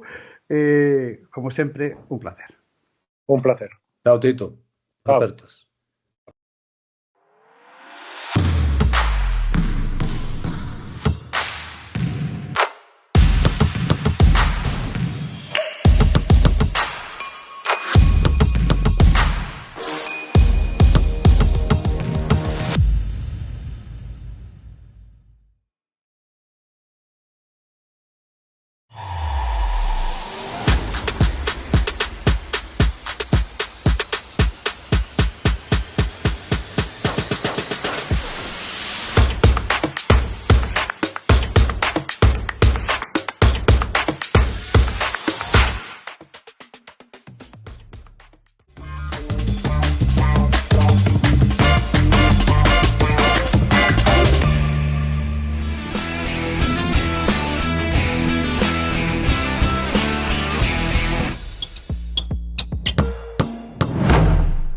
Pois continuamos, despois de recibir a Tito Díaz, continuamos ca laetada da CB. Robert, moi boa noitiña, como estás? Que tal, como estades? Ovidio, benvido unha vez Hola, máis. moi Que boas. tal? Por fin, despois do problema con internet e do apagón, Sergio está connosco de novo. Moi boa, Sergio. Boas noites a todos. Non estou moi agradable coa compañía, pero bueno, vamos a aguantar. Pois as cousas pasan, Bueno, non pasa. Cousas peores pasache na túa vida. Non pasa nada. E sobreviviche, así que... Quería comenzar, si vos parece, con Bosco, que sois persoas que levais a un tempo nesto, algunha palabra que queréis decir sobre Rafa Rullán, se vos apetece. Bueno, un xogador mítico do baloncesto español, un mito do madridismo, tamén da selección española. Eu lembro de velo xogar co Real Madrid na última etapa da súa carreira. Bueno, pouco máis se pode decir, unha mágoa, pero así é a vida. Eu creo que foi un xogador adiantado ao seu tempo por a forma de xogar, é dicir, ele xogou moito tempo que non había liña de 3 puntos, era un xogador falouse no baloncesto español, pois que cando foi do Andrés Jiménez, do catro aberto e tal, eu creo que o gran catro aberto do baloncesto español foi Rafa Rullán, non? Aquel quinteto que todo o mundo sabíamos de memoria, agás o vídeo, non? Que daquela non lle gustaba o baloncesto, se dedicaba ao balonmano, entonces non... Nin eso. Nin sabía aquel quinteto do Real Madrid, non? Sabía do Barcelona, pero non sabía do Madrid. Entonces eu creo que... Mira, solo por decirche unha cousa, seguro, pero seguro non, segurísimo que vin xogar antes, en directo, o Real Madrid que a ti. E hasta aquí, sí, e hasta aquí chega a miña aportación nesta tontería que estás dicindo. Joder, seguro, hombre. Sí, sí. A ver, o tío da capital de Lugo, coño, xa ali está. Robert, algunha cousiña sobre Rafa Rullán antes de entrar en ACB? Que sí, que eu daquelas viño moitos partidos que debía por televisión moitos veces en blanco e negro, e creo que para mí foi un gran xogador de baloncesto. Eu non o coñecí personalmente, pero polo que di todo o mundo que era unha persona entrañable e que co sinto moito, pois que un dos mitos do baloncesto pois que se foi. Bueno, eu como xogador nunca o vin xogar, máis algúns vídeos antigos, pero sí que puiden estar con él en varias ocasións, porque ele estaba dentro do clube, do Real Madrid en distintas funcións, sempre me tratou con moito agarimo e con moito respeto. Era un ser moi querido alá por donde iba, entón eso ten que significar algo. E outra persoa que dun xeito directo e indirecto tiveches contacto con el, Popovich, deixa os banquillos, Robert. Sí, bueno, a ver, é unha mezcla de idade e logo de moitos problemas físicos que non lle van a permitir, físicos, de saúde, o sea, problemas importantes que non lle recomendan estar nesa primeira liña tan exixente, non? Como pode ser adestrador, e si máis estar en oficiñas, porque, bueno, el estará no San Antonio Spurs do que queira e canto tempo queira, non? Entón, estar un pouco fora desa primeira liña seguro que lle ven excelentemente. Pois, se vos parece, imos que ACB directamente, partido xogado, nada, fai unhas horiñas o pasado domingo en Manresa, no Congós, o vídeo, isto vai subindo, como espuma. 12 sí, máis un e para arriba. Bueno, aquí sí que lle dou a razón a Del Pon cando dice que eu desto non entendo nada, porque estes partidos, dous últimos partidos que ven de xogar o Breogán, ahora estou falando eu, Del Pon, despois xa, cando seña a túa quenda, xa entras e tal. Deronse totalmente ao revés, non? Antes de falar deste doble compromiso frente ao Juventud na casa e con Manresa fora, pois decíamos sempre que máis asequible podía ser o Juventud na casa polo sistema de xogo do Juventud, que Manresa era un equipo que, si ben non xogara moi alá en Granada, pois o tipo de xogo de Manresa non lle iba moito a Breogán, e resulta que foi todo ao revés. Juventud borrounos do mapa defensivamente falando, cun plan de partido perfecto do seu adestrador a semana anterior, e nesta ocasión a quen lle saliu o plan de partido perfecto foi a Casimiro e o seu equipo, que todo o que plantexaron, eso ten que dar un gustazo tremendo, porque poucas veces sale, es que o teu plan de partido vaya como tú pintache que tiña que ir. Breogán excelso no lanzamento, xogou para min 35 minutos a un grandísimo nivel, tanto defensivo como ofensivo, e bueno, pouco que decir. Desde que te vas de 30 puntos no terceiro cuarto, pois xa o partido está... Eso define o que foi en realidade o partido. Un acerto que de 3 que non houbera contra o Juventud, pois aquí resulta que as meteron absolutamente todas. Un partido máis de Grant que cun grandísimo acerto anotador, na dirección, pois ao mellor non tanto, establecendo unha nova marca personal na Liga.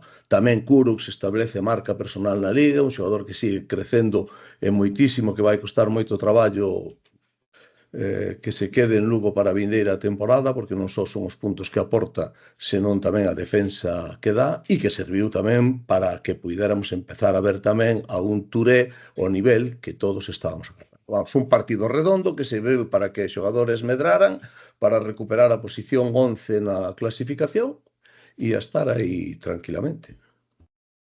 Bueno, eu creo que este Breogán manéxase ben, non? Nestes encontros tolos de intentar gañar a intentar anotar, sobre todo cando teñen ese nivel nas triplas. O Manresa enredouse moito nas perdas, é imposible gañar un encontro con 20 perdas. E logo, cando vemos a un Touré ao seu nivel, con ese 5 ancla importante nos minutos que estivo, e logo con esa facilidade anotadora de grande de Kurucs, non? Eu creo que Manresa encontrouse un encontro que se lle foi torcendo e que non deu, incluso xogando na súa casa, que soe ser un equipo moi solvente, non? Pero este Breogán entroulle as cousas, tiña un plan para intentar desbaraxustar o xogo de o campo, e creo que estivo moi ben, e que están agora xa ca súa permanencia, que xa estaba, non? Pero xa está totalmente clasificada, e agora mirar para arriba, non? Intentar optar a estes postos de Europa, se así quixeran, que non o sei, pero creo que os equipos teñen que ir o máis arriba que poidan, e o Breo ten estas xornadas para disfrutar delo. Eu sobre, o partido contra o Juventud, coñecía o vídeo, además hai que ter en conta que o Juventud é un pouco obradoiro B, non? Entonces eso pois sempre podría omitir co Arsenio e imprime carácter, non? E esta tontería de turno, eu creo que en Manresa o equipo está nunha dinámica gañadora, nunha dinámica xa sin ningún tipo de presión clasificatoria, con ese objetivo de alcanzar a clasificación para a competición europea, que se a consigue, pois non sei se irá ou non irá, e eu creo que a Manresa se lle está facendo un pouco longa a temporada, depois de vir de xogar dúas competicións, queiras ou non, é o ritmo que xoga a Manresa, a forma de xogar e tal. Eu creo que en cuanto, como decía Roberto, se lle torcen un pouco a idea de partido, a situación de partido, pois non é o Manresa. Creo que Manresa é o segundo partido que perde na casa, o segundo ou terceiro. Sí. Además, mira, hai unha cuestión que eu... Gañou a Unicaja, gañou a Unicaja de 40, Sí, pero Manresa xa empezou a sacar un pouco a patita a semana pasada en Granada, cando perde un partido que non tiña que perder nunca. E tes razón no que dices, pero tamén noutra cosa que planteaches antes, a mí me gustaría falar dela, porque hai un certo debate nunha parte da afición en Lugo de que se o Breogán, ahora conseguida a salvación, se relaxou e non quere ir a Europa e os xogadores non fan o esforzo necesario. Pero en Un Lugo hai debate... debate. Hai debate entre o Breogán en Lugo. Sí, bueno, eso é raro. ¿Tú crees? E entonces eso, que eu creo que é un debate absurdo, quer dizer, todo deportista o que quere facer é ganar sempre e cantos máis partidos mellor, aparte de que lle vai na pasta, claro, porque os bonos os teñen todos por obxectivos, non? Pero o que sí deste partido de Manresa, o Breogán desempeñouse tanto contra o Juventud como contra o Manresa coa máxima profesionalidade, o que pasa é que o partido sale como sale. E en Manresa saliu absolutamente todo ben. Ovidio, escoitamos entón o que dixo Diego Campo e tamén Luis Casimiro. Creo que la clave, si son dos claves ahí en la primera parte, es el ritmo y la diferencia de acierto entre un equipo y la otra. Y el otro. Pues por otro lado, tanto en el principio del segundo cuarto como el tercer cuarto hemos perdido balones fáciles, o sea, sin ningún tipo de presión, sacando de fondo, sin nada. Y claro, eso es perder la posesión, con lo que cuesta recuperarla, o incluso después de canasta sacando, dársela a ellos, pues es mucha ventaja. Ellos han aprovechado para poner mucha tierra de por medio. Creo que hasta que no hemos visto que el partido estaba muy perdido, que íbamos 30 abajo, al medio del tercer cuarto, pues hemos empezado a jugar bien. Nos quitó un poquito la presión, y ahí evidentemente ya empiezas a meter y a defender más, pero evidentemente ya era tarde. Creo que hemos jugado muy buen partido, posiblemente nos han sobrado los 5 últimos minutos, pero creo que, sobre todo en el primer tiempo, hemos jugado muy bien, tanto en defensa como en ataque, con las ideas muy claras, ejecutando muy bien el plan de juego, y hay que valorar el trabajo que han hecho los jugadores en ese sentido, a nivel de concentración. Y solo teníamos un problema, que ya sabíamos que podíamos tener, que era controlar nuestro tablero, el rebote, y hemos dado, pues como es también sabido, Manresa es bueno en esta faceta, pues hemos dado más oportunidades de las que nos gustaría. Pero yo creo que en el segundo tiempo hemos corregido algo esto y hemos seguido jugando, sobre todo el tercer cuarto, muy bien. Hemos continuado con nuestra idea de juego, tanto en defensa como en ataque, y en momentos que hemos compartido el balón hemos estado acertados.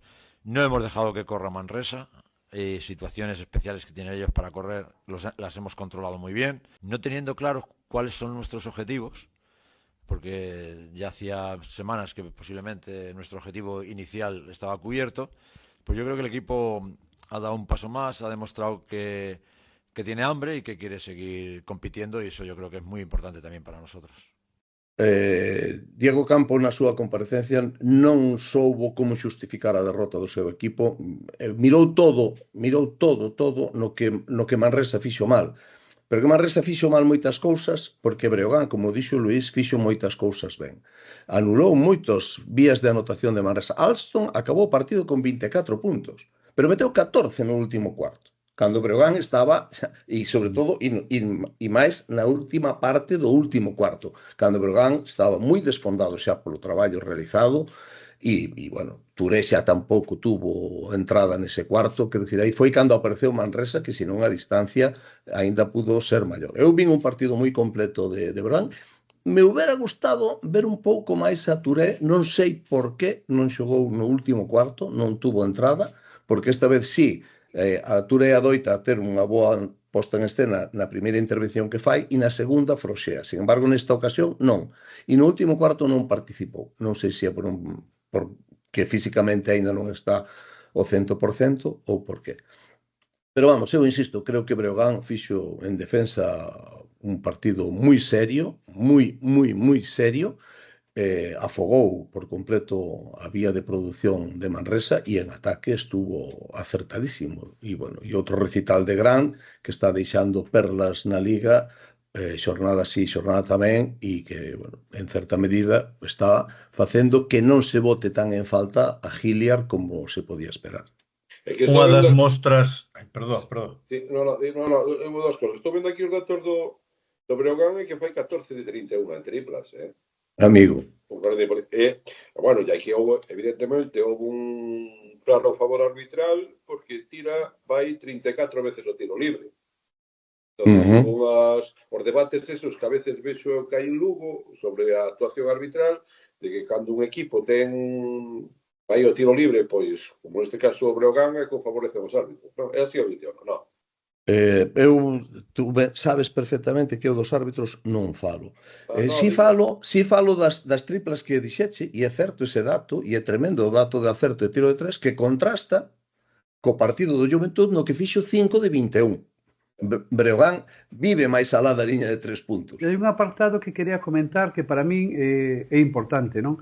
Independentemente de que marchou Giliar, é 2 de 2, 2 ganados, 2 perdidos, o tema de 6 balones perdidos nos primeiros 3 cuartos. Creo que indica moi ás claras a que e como xugou o Breogán, non? Sí, eso fala moi ben do ataque do Breogán e moi mal da defensa de Manresa. Robert. Eu quería decir un dato. Dani Pérez, ¿no? Que é un base catalizador do Manresa, que sostén moitísimos minutos o xogo do Manresa, e con ele en pista foi un menos 15, ¿no? Eu creo que o Breogán tiña o encontro moi estudiado e que lle saiu ben.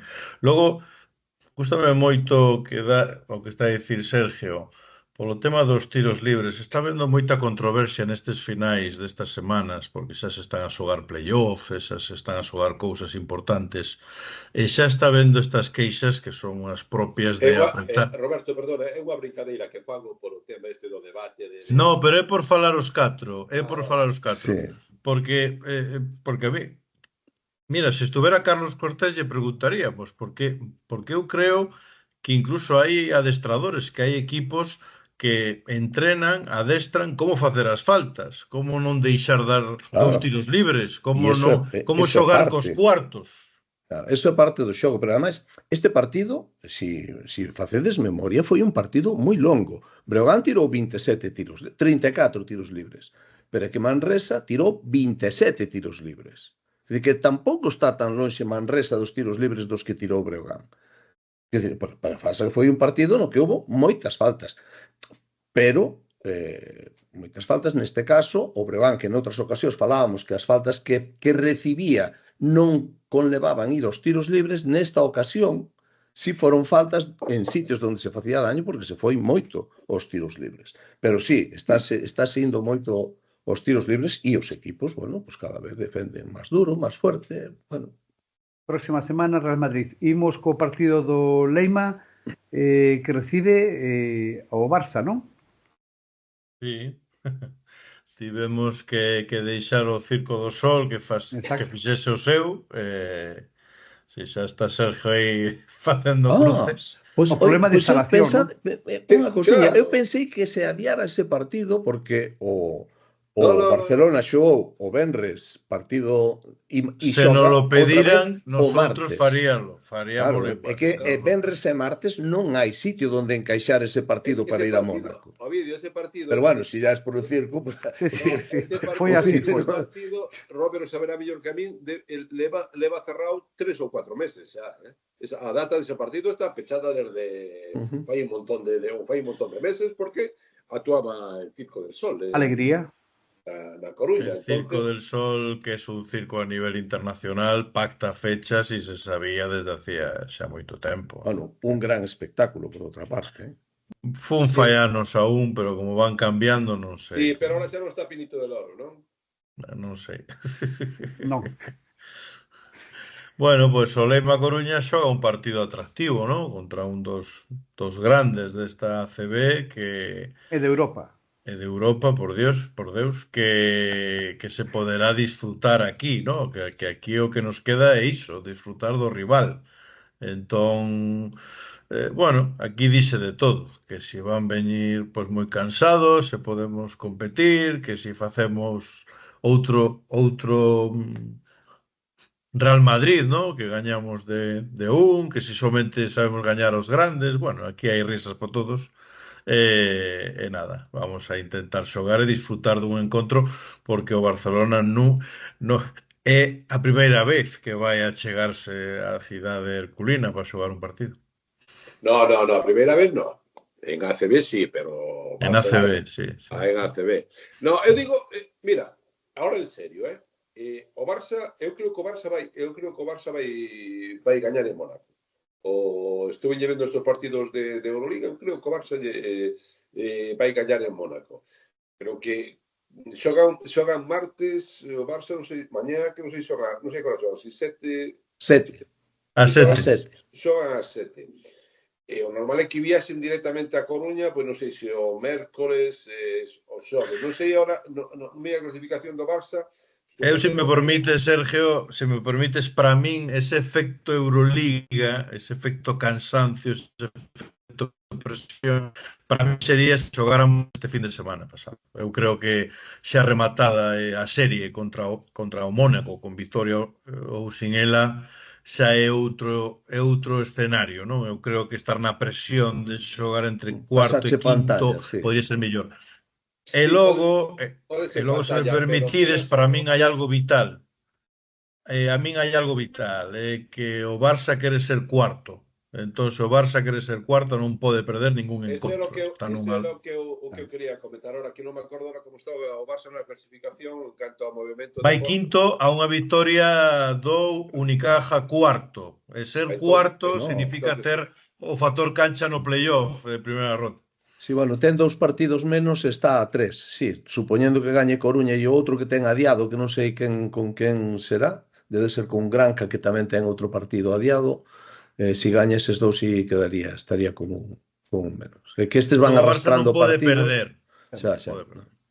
Non quería rematar esta de todas formas, si me permites, sobre este partido nada máis, polo que falaba Robert antes de Madrid e de gañarlle os grandes, eu sigo pensando, eu vexo a Leima e levo dicindo, para mí, no mellor estado de forma de xogo dos últimos meses, e o Barcelona, agás o último partido que xogaron contra Mónaco, non o vexo un equipo moi solvente.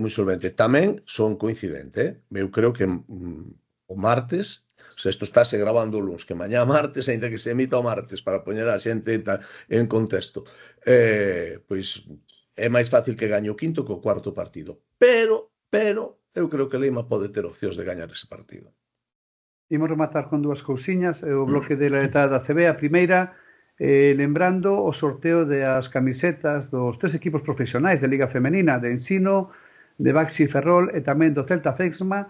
Simplemente tedes que decir o nome da xogadora que máis vos gustou nesta tempada, envíalo a sorteo@onosobasket.gal. E xa para rematar, que pasou o domingo na Mariña, señor socio de honra, e de anos anteriores tamén o vídeo, que pasou con Breoñáns? Que fale o honrado. Foi o sábado. Pues rectifico, foi o sábado, o día do partido. Rectifico. No, porque antes dixeches tamén que o Breo xogara o domingo. Non. Andeu cos días. É que esa ponte tan longa a todos nos traspapelou. Certamente. Entre apagón e pontes, tal. Bueno, pois nada, un día para non esquecer, non? A verdade é que é máis no meu pobo, non? Isto que é mellor que sentirse na casa, que a miña, sentir o baloncesto, sentir a xente, non? O sea, moi ben, a verdade, foi un ratiño moi bon, e no recordo, e moitas grazas ao vídeo, a Bruñáns e a...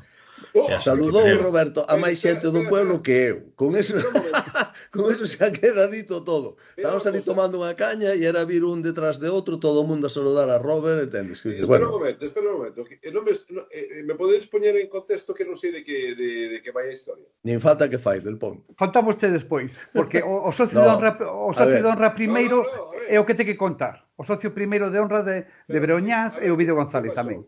No, este ano o socio de honra, o presidente de honra, que é como se chama, da Peña Breoñáns, que é a Peña do Breogán da Mariña, é Roberto. Entonces tivemos unha comida a Peña, entonces na que lle demos algo así, moi semellante a isto, que este é o... A ver se o dou posto aquí. Este é o do primeiro ano, pois a él entregóuselle outro exactamente igual. Robert, parabéns.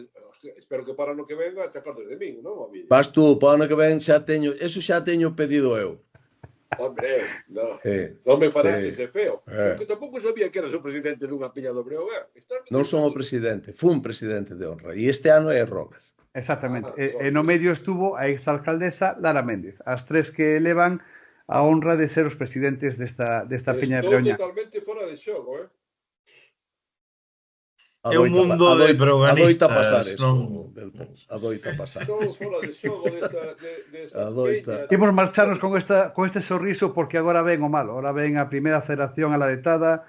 Sergio, Que pasou? creo que Que pasou na primeira creo que federación? ten moito non me que falar. enterei eu. Parece, mami, ten moito que falar agora. Sí. Estamos Moito dando que o falar. changüí aí. Para... E nomes propios. Queremos, desexamos que subades. Así que ánimo. Sufrindo, pero... Bueno, e tiña a todos. Unha apertiña como sempre, amigos. Ala, adiós.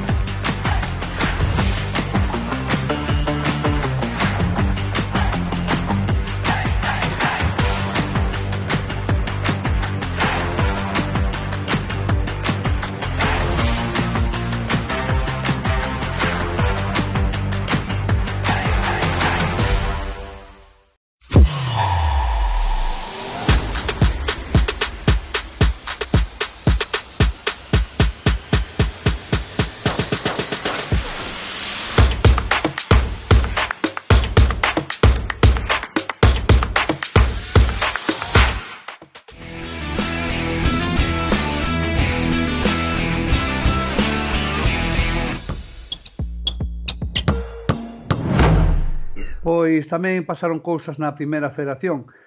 No caso de Andrés, moi boas, como estás? Moi boas, moi ben, moi ben. De Cargo Booking empeza a sair o sol, outra vez.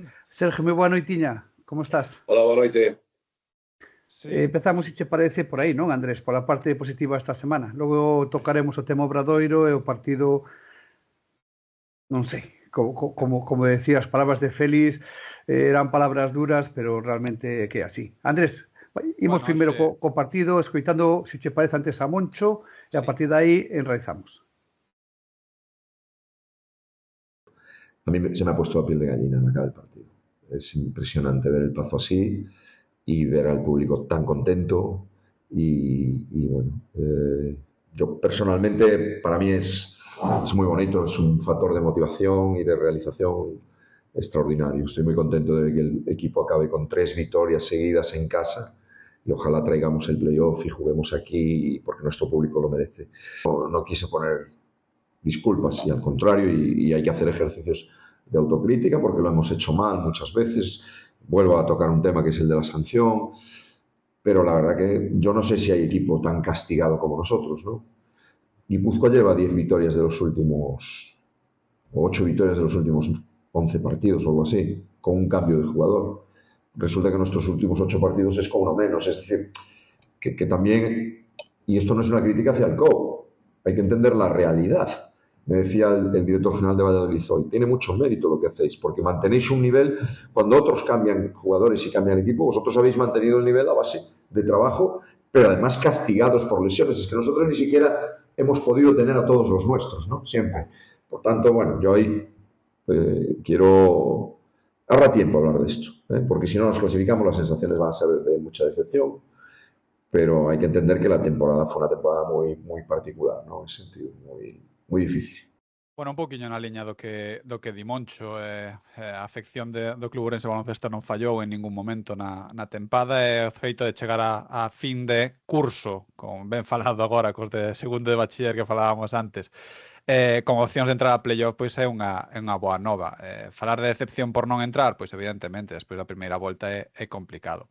O que sí, que ver que o COP comeza agora ao final a recuperar as sensacións que desa primeira volta, está xogando ben, penso que fixo un partido moi completo outro día, sen apenas fisuras. É certo que Barton, bueno, estalle costando entrar, pero é un xogador cun talento absolutamente descomunal.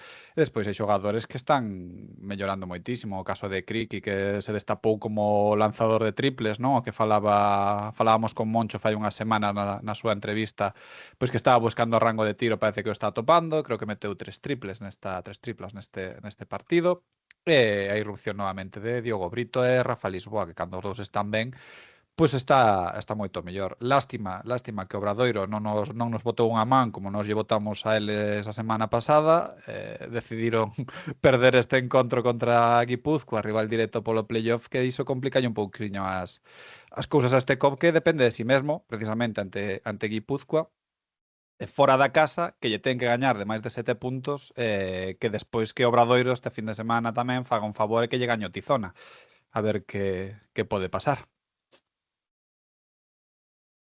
No, sí, o que decía Andrés, creo que acaba de dar as claves de Ourense con determinados xogadores, o plantel de Ourense, o que é limitado en cuanto a rotacións, e si o do xogador que todos falábamos ao principio de temporada, que é Quirique, que todos nos sorprendeu, o xogador que era, parece que ahora, despois do que nos explicou Moncho no día que falamos con él, no rol que quizás se equivocara na súa situación del en canto a súa posición no campo, e os dos portugueses. A ver, os portugueses son xogadores moi importantes nesta categoría, tanto Lisboa como Brito. Creo que un dos problemas, se falamos tamén aquí de Ourense, foi o tema de Lisboa, que empezou a temporada fenomenal, depois esas pequenas lesións, e non era o Lisboa de principio de temporada, que non son un equipo como Ourense, aparte de outros problemas, de outras lesións e tal, se notan, pero se tú tes en plena forma a Lisboa, a Brito e a Crique, pois xa ten moito gañado. Entonces espero que o Obradoiro sería, xa lo digo, sería un bombazo, sería terrible. Podría ser un cataclismo, se o Obradoiro vai a facer o ridículo a Burgos contra a Tizona, porque máis ridículo co deste sábado é imposible. Partido... Unimos a Sergio directamente co partido do Obradoiro, tema de Ourense xa está preparado, escoitamos a Félix e xa te deixamos aí que te explayes como a veces se explayou Andrés nesta tempada. Bueno, y eso es un trabajo mío y del cuerpo técnico, el encontrar esas ventajas para que Alex Barceló vuelva a ser el jugador que sabemos que es. Hoy tengo que agradecerle el esfuerzo que ha hecho. Ayer por la mañana estaba con 39 de fiebre y ahora está tomando un antitérmico Nolotil cada 4 horas, probablemente esté destrozado, hecho polvo. Pero es verdad que los 2 partidos anteriores sin estar enfermo no ha estado a ese nivel que tiene y bueno, mi obligación es encontrar esas situaciones para que él esté más liberado y pueda encontrar mejores tiros. Es que ha sido un partido horrible, un partido infumable de estos partidos que dices. Y además que los ves, que según empieza el partido dices, hostia, hoy, cuidado. Que venga, una bandeja, venga, me tropiezo, venga, nos quitamos el balón entre nosotros, venga, va a salir fuera y es fuera de ellos, pero voy a intentar salvarla. Cosas de decir, pero ¿qué coño estamos haciendo? Entonces ya lo estás viendo. Entonces, bueno, por eso digo que el desenlace no hacía pensar, el transcurso del partido, el desarrollo del partido no hacía pensar que el triple de Davison fuera a entrar. No iba a haber mucha épica en el partido de hoy porque no estábamos llamados a la épica después de lo mal que hemos jugado. Entonces, bueno, igual yo he puesto durante toda la semana mucha presión sobre el equipo en el sentido de la importancia que tenía este partido y particularmente con la importancia que tenía después de haber perdido ayer Palencia y bueno, pues a lo mejor pero tenemos que saber que si queremos ascender al ACB tenemos que saber gestionar eso. Si no, vamos, calidad tenemos, recursos tenemos y van a estar en la gestión de esos pequeños detalles el que consiga ese ascenso.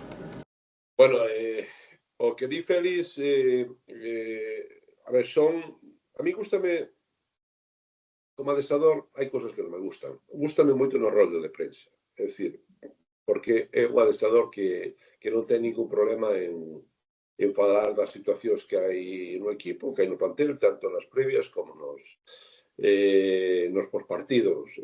Eu, evidentemente, se houbera ido a roda de prensa, houbera lle feito outras preguntas, pero polo que eu sei sobre o tema que fala de Barceló, É dicir, Barceló ten que ser nos playoffs ten que ser un xogador determinante. Porque, a ver, en cuanto a neste tipo de situacións no que te estás xogando que te xogas, é dicir, os exteriores teñen que ter un nivel top. Os generadores como Barceló, Dave Bushon, logo falamos dele. Pero o xogador tipo Barceló ten que ser crack. A parte exterior, e logo co poderío que ten por dentro, sobre todo ofensivo, con Balvin, que tamén falaremos del, e de Brociansky, ¿no? Entonces, eu creo que non sei se na reunión que houbo o luns, o staff técnico, co director deportivo, o director xeral, o Héctor Galán, e o plantel, pois estudiou un pouco a situación, aparte de outras situacións, evidentemente, do propio Barceló, porque non é normal. Barceló, xogou facendo un gran esforzo, porque o día anterior tiña 39 de febre, porque no Obradoiro as gripes teñenas van por Excel, é como os cambios, pilla un, pilla outro e pilla outro, van así pillando, non sabemos esta semana quen lle toca. O tema da afición gripal e Barceló, pois xa non neste partido, partidos anteriores non era o Barceló que vimos cando fichou polo Obradoiro, e ese é un tema que o Obradoiro, o adestrador ten que solventar, senón mal vamos. En canto ao final do partido. O final do partido é un dos esperpentos que resume o que foi o partido, non? É dicir, consigues empatar o partido nun balón que lle caía ali a Stevic e besou Talibán, consigue empatar.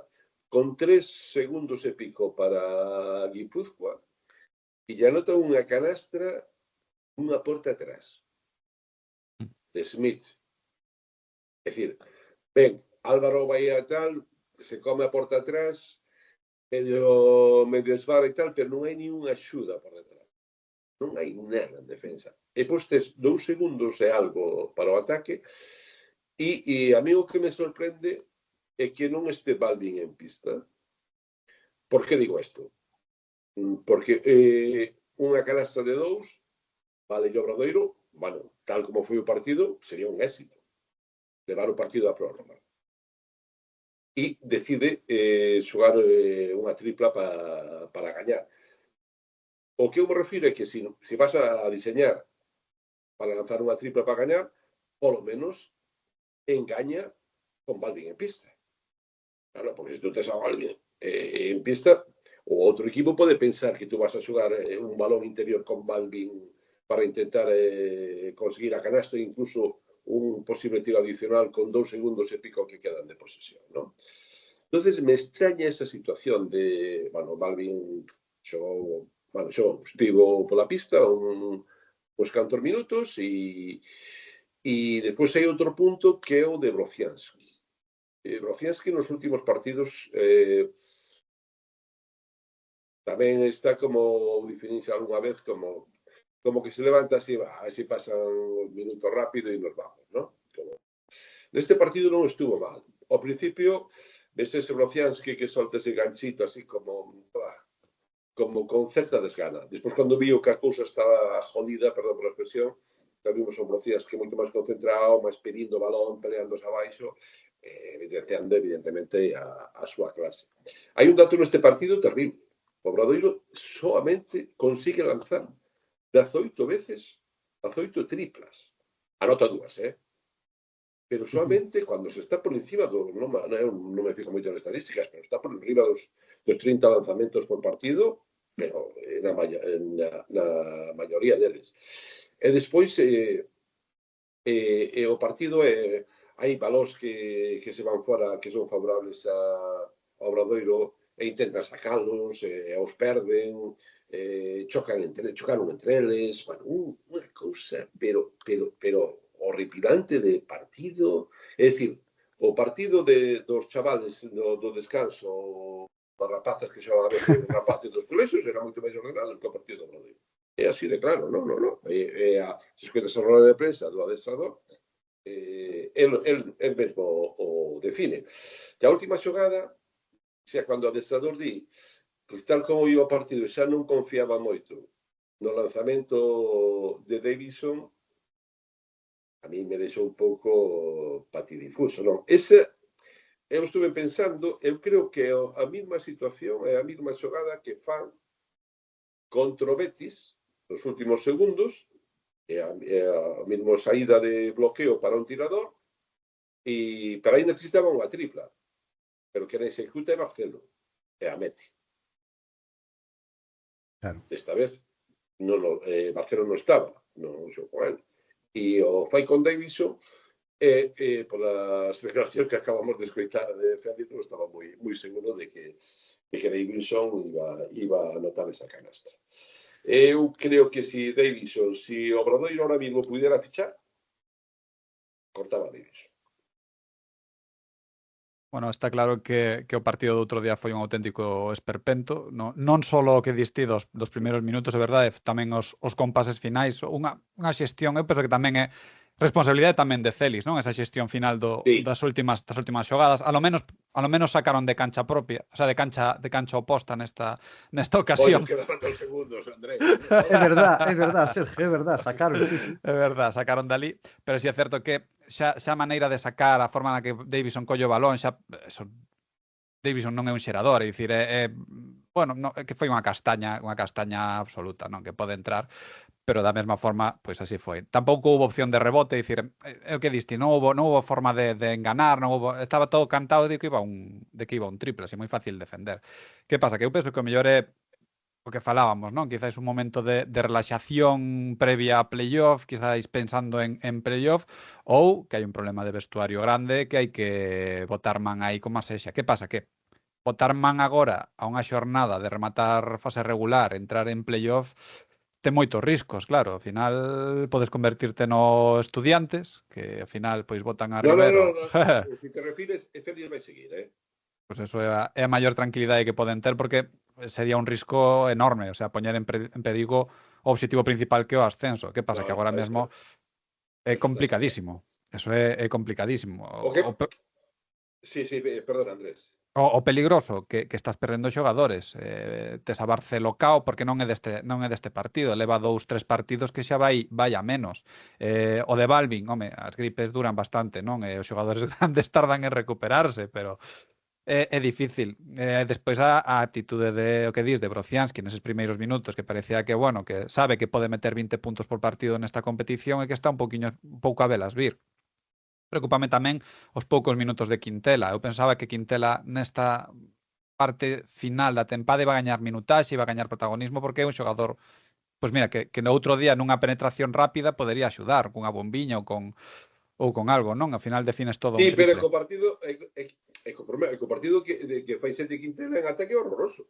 Xa. É que fallaron, isto pode así memoria, pero non sei se fallarían 4 bandesas, pero 4 bandesas de tal.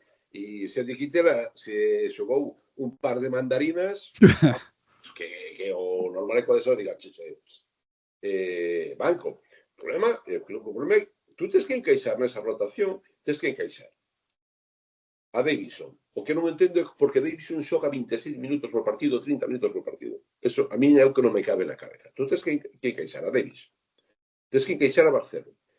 Tens que encaixar a Sergi Quintela.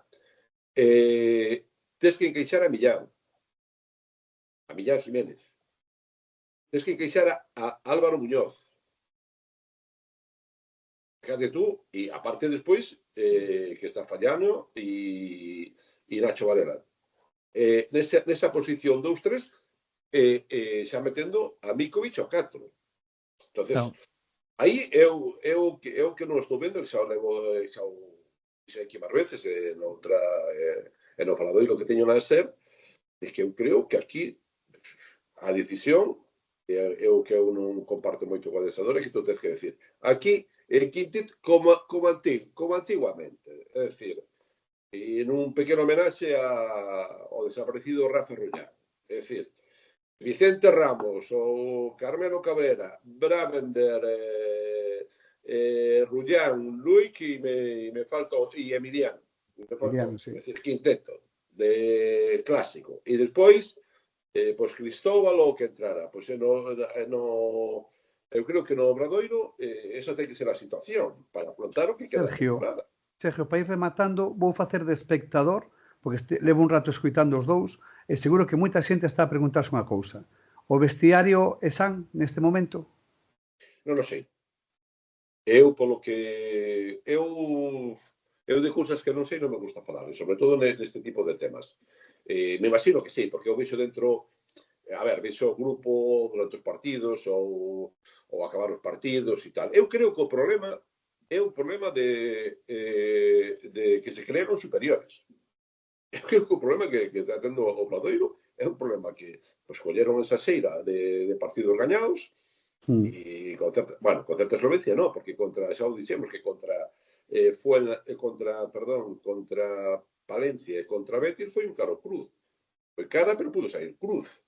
E entonces eu creo que xogadores como o propio Balvin, que Balvin leva toda a temporada mismo, aí xa empezou o que pasou, tuveron que lerte a cartilla, depois foi o Balvin que todos esperábamos e por eso ficharon, e ahora supoñemos que este proceso gripal que o deixou medio tocado, e Brociansky supoñemos que tamén estaremos na mesma, o propio Sergi Quintela que decía Andrés, etcétera, non? Pero a mí hai partidos que... As sensacións, non? As sensacións. Eu que non podo soportar é que nun contraataque de 4 contra 1 llega un tipo e se casque unha triple. É dicir, porque chega ali bum bum, é dicir, primeiro, está allí faltando respeto aos tres que van correndo contigo. E neste tipo de situacións eu estou vendo no Obradoiro algunhas que me mosquean un pelín. É dicir, yo voy a hacer mis puntitos, total, vamos a ganar, hasta que se ve en Guipúzcoa, un equipo de guerreros, pero guerreros con un adestrador que dé unha lección táctica espectacular, e cuando te dices conta, se limpiaron o partido e o peor, que te pode limpiar o quinto posto. Polo que tú, porque foi o teu objetivo en toda a fase regular desde que o equipo cambiou, desde que empezaron as fichaxes e o equipo empezou a recuperarse. Andrés, para rematar xa, faremos pleno este venres? Na xornada, recordemos, en xornada unificada das 21 horas. Que menos. O Obradoiro ten que botar aí unha maniña, o COP ten que botar unha man a sí mesmo, ten que gañar de máis de 7, recordamos, recuperar factor cancha e meter a cabeciña aí como a noveno no playoff. Cobaya, Guipúzcoa. Claro. Sí. Perdeu unha ida de 7 e ten que gañar de máis de 7. Pero vendo como está xogando co últimamente, pode ser. Estive vendo para a tarde, o que pasa que non o teño aquí. Unha serie de combinacións de resultado que vai estar interesante esa última xornada do venres, que hai bastantes combinacións para o tema do play-off. O que se está claro, o play-off o único que está claro é que un deles é o Obradoiro, esperemos, Obradoiro Palencia ou Palencia Obradoiro. Está claro. Ese está definido fai moito tempo. Eso está claro. Pois deixámoslo aí, imos cara a Villagarcía. A Liga Femenina 2 ten este fin de semana algo moi interesante para dos clubes galegos. Cortegada, Sergio, cantos partidos de Cortegada ficheches e Maristas de Coruña. A ver se teñen sorte e consiguen o ascenso a Liga Challenge. Moi boa noitiña os dous. E moita sorte. Hasta logo. Chao.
acabado el bloque de baloncesto masculino, tenemos una cita muy especial este fin de semana, que ya empieza este jueves, en una tierra muy querida por todos nosotros e histórica, en Villagarcía de Arosa.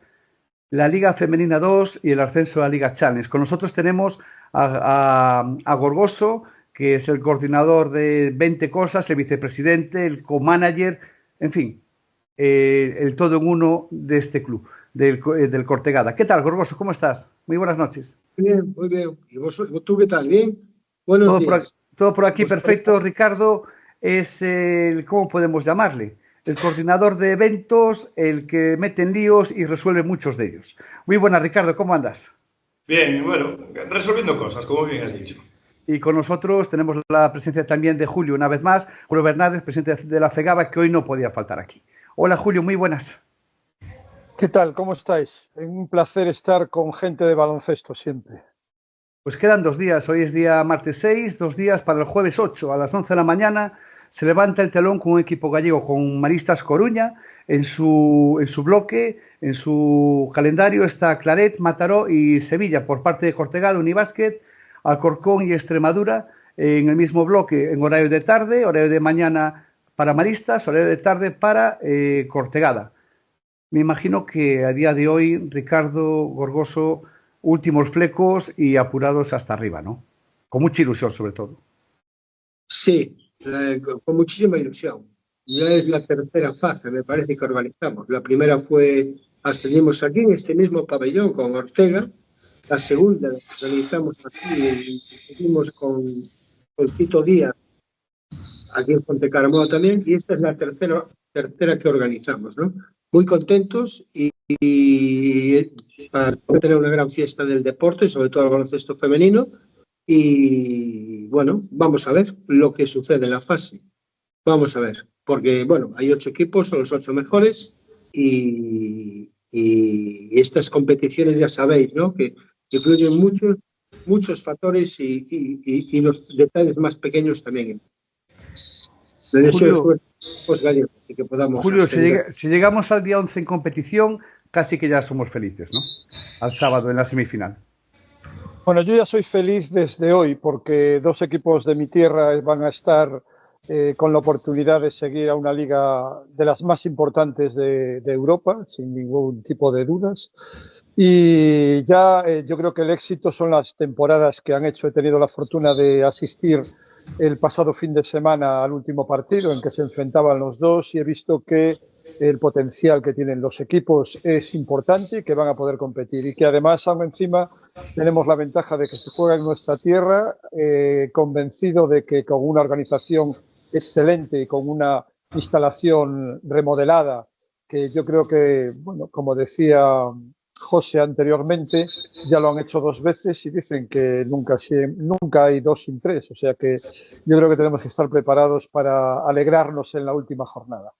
Ricardo, tú que eres el hombre más bien del tema coordinador de toda la parte que no se ve y que posteriormente es la que da luz a la competición.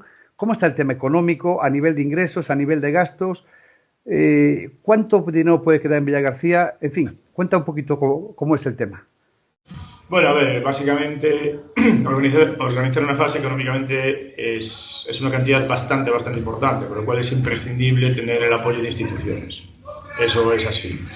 Luego, la respuesta por parte de la gente de Villagarcía, después de la experiencia de la última en el 2010, el último día, obviamente el día de las finales, fue impresionante y consideramos que sí que podemos tener un buen respaldo. La temporada del equipo ha sido en plazas altas de clasificación y luego tenemos la ventaja, en cierta manera, de tener a Maristas metido en la fase, con lo cual en principio contamos con gente de Coruña, aparte de la gente habitual que se desplazará con equipos para obviamente ver a sus equipos, ¿no? Julio, estamos hablando... Perdona un segundito nada más, Ricardo. Sí, es que me viene a la memoria una cosa. Hemos hablado en muchas ocasiones tú y yo, Julio, en este programa sobre tema arbitral, tema entrenadores, tema equipos masculinos de élite, temas femeninos de élite. Y ahora 2 equipos para otra fase de ascenso. Es tremendo esto. La verdad que tengo la fortuna de disfrutar de un momento dulce del baloncesto gallego. Yo creo que, como tú dices, hay equipos en la élite absoluta que nos representan, pero lo importante es que el tejido deportivo de nuestro baloncesto es increíble. El crecimiento en un 10% de las fichas el año pasado y, bueno, con todo lo que se mueve cada fin de semana con casi 1000 partidos, la verdad que nos hace sentir tremendamente felices y nos anima a seguir trabajando. Equipos como Cortegada y como Maristas no solamente son importantes por sus primeros equipos, sino por lo que tiene detrás. Da gusto acudir a cualquier campeonato gallego o a cualquier acontecimiento que se desarrolla a lo largo de la temporada y siempre los equipos de Villagarcía y de Maristas están ahí. Y no cabe duda que es por la importancia que tienen los entrenadores de cantera, pero también por la esperanza que tienen todos esos jugadores y jugadoras de algún día participar en los primeros equipos de cada entidad deportiva. Ricardo, retomamos, disculpa. Básicamente el tema de la fase organizativamente, un poco la faena es que tenemos muy poquito tiempo para tener muchos flecos cerrados, entonces estamos trabajando las 22 de 24 horas al día tranquilamente, sino por no decirte 26 de 24. Pero bueno, confiamos en que saldrá bien y el nivel deportivo, como ha dicho Gorgoso antes, obviamente son los 8 mejores equipos de liga y eso en cierta manera ayuda a ver baloncesto por lo menos de calidad de la categoría. Entonces es un reclamo para que acude la gente al pabellón, es un reclamo para que la gente apoye a nivel institucional al baloncesto, sobre todo al baloncesto femenino, que es muy importante el arraigo que hay en Galicia y es muy importante poder tener un apoyo, pues obviamente de todas las vías posibles. Y luego también es importante para visibilizar el baloncesto femenino y la posibilidad de tener patrocinadores privados que quieran involucrarse en la causa. Y eso, pues obviamente nosotros, pues bueno, tenemos la suerte de contar con apoyos como Mariscos Antón, como Ramedic, pero sí que es cierto que cuanto más se visibilice el baloncesto femenino, mejor nos irá a todos. Julio, para ir ya concluyendo, Galicia tiene un peso, pero también una responsabilidad en cada torneo, y en esta, con la ayuda vuestra, también tiene una responsabilidad, ¿no? Bueno, en ese aspecto es que estamos completamente tranquilos porque sabemos de la capacidad del club que organiza todo esto y de las personas que lo componen. El que esté José y Ricardo al mando de todo esto, gente con una experiencia tremenda, no les va a coger absolutamente nada de nuevo. Está claro que cuentan con el apoyo de la Federación Gallega para todo lo que necesiten, pero sabemos que son autosuficientes. Sabemos también que instituciones como la Diputación y el Ayuntamiento van a echar pues un poquito también de ayuda, pero lo que es importante es lo que decía José ahora, de que demos un ejemplo sobre todo de deportividad, porque no podemos olvidar que nosotros somos el espejo en el cual se reflejan infinidad de jugadoras jóvenes que buscan el ejemplo en equipos de referencia como son estos. A mí lo que me preocupa fundamentalmente y más en los días que vivimos actualmente es que las aficiones sepan comportarse.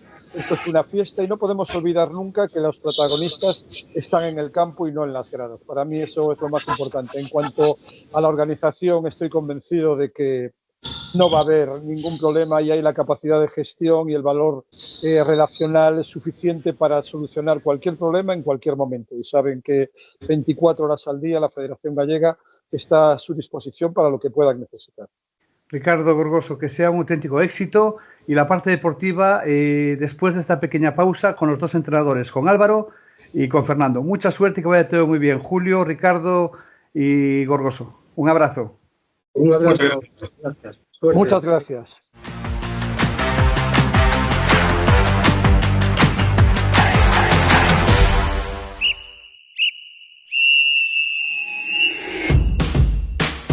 A canteira non para. Agora non para. A motivación non para. A enerxía non para.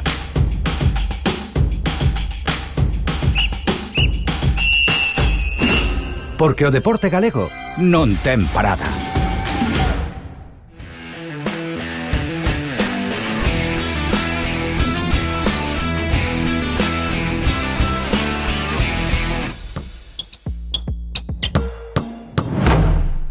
Pois seguimos con esta maravillosa fase final que vai se celebrar.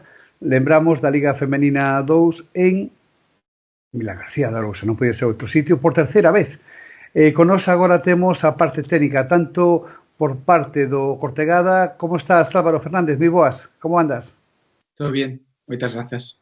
Fernando, buen día, un coñecido da afición galega, da Coruña. Que tal, do Maristas de Coruña en este caso? Que tal, Fer, como estás?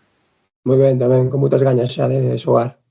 Quedan 2 días, non queda absolutamente nada para que as 11 da mañá levante o telón no voso grupo con Claret, Mataró e Sevilla. Empezamos, se che parece xa, cunha pequena valoración delo. Bueno, equipos moi agresivos, especialmente Claret, non? Que ten unha proposta moi formativa, a min gustame moito, un equipo que corre moi ben a pista, que xoga moi rápido, con moito un contra un, moitos tiros, o equipo que xoga máis rápido dos dous grupos. Bueno, logo está Sevilla, que é algo diferente, é un equipo con boas interiores, con xente moi grande, penso que é un equipo ben adestrado, que ademais propón moitas trampas tácticas, estamos preparados para moitas cousas. Bueno, acabamos con Mataró, bellas coñecidas, 2 anos seguidas no grupo. Bueno, Mataró podemos destacar delas que é un equipo de xente moi veterana, non? É dicir, eu xa adestrei na Liga 2, non sei que ano foi, non sino, en 2015, penso. Esta xente xa xogaba en Juventud Les Corts, é dicir, Farré, Tutuxaus. Bueno, equipo moi veterano, veremos como chegan ao terceiro día, pero bueno, creo que a veteranía nestas tipo de fases é importante, non? Bueno, con ganas de competir, de facelo ben, pero bueno, sabendo que non hai ningún partido que podamos decir este onoso, non? Porque ao final todos son moi complicados. E tamén sabendo que se xogan 3 días, que é importante o saberás, non saírse nunca da competición. Bueno, tendo esas cousas moi claras, claro. Falabas, Fer, do teu paso polo ensino, pero para xente que xa te conhecemos, a teu bagaxe deportivo, esta é a túa segunda etapa no Maristas. Unha etapa xa dilatada, non? O tempo que levas dentro do Clube Maristas da Coruña. Sí, a ver, eu teño o meu traballo na Coruña, nunca din o paso a facer outra cousa que non fora deixar o traballo.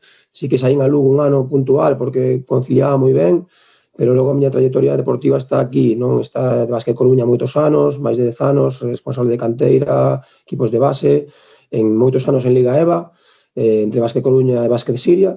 Maristas estive en 2 etapas, estive no 2016, antigamente Primeira Nacional, que xogamos 2 playoffs por ascenso, e agora voltei fai 3 anos, non parei un ano a adestrar porque naceu a miña segunda filla, Area, e chamoume Maristas e voltei 3 anos, e bueno, a idea era dar un pasiño máis, non? Que este clube de colexio, que un pouco que somos, pudera crecer un poquinho, non? Intentar, dentro do tempo que temos, que é moi limitado, pois adestrar como adestran os clubes máis profesionais, non? É dicir, pois tirar de tecnificacións, adestrar ao mediodía, porque nós como grupo adestramos pola noite, e bueno, intentando tamén sacar moitas nenas de aquí, pois tipo Raquel, tipo Carlota, xente moi xoven da zona, porque é o futuro do clube. O clube non pode permitirse non ter xente que non sexa da casa, non?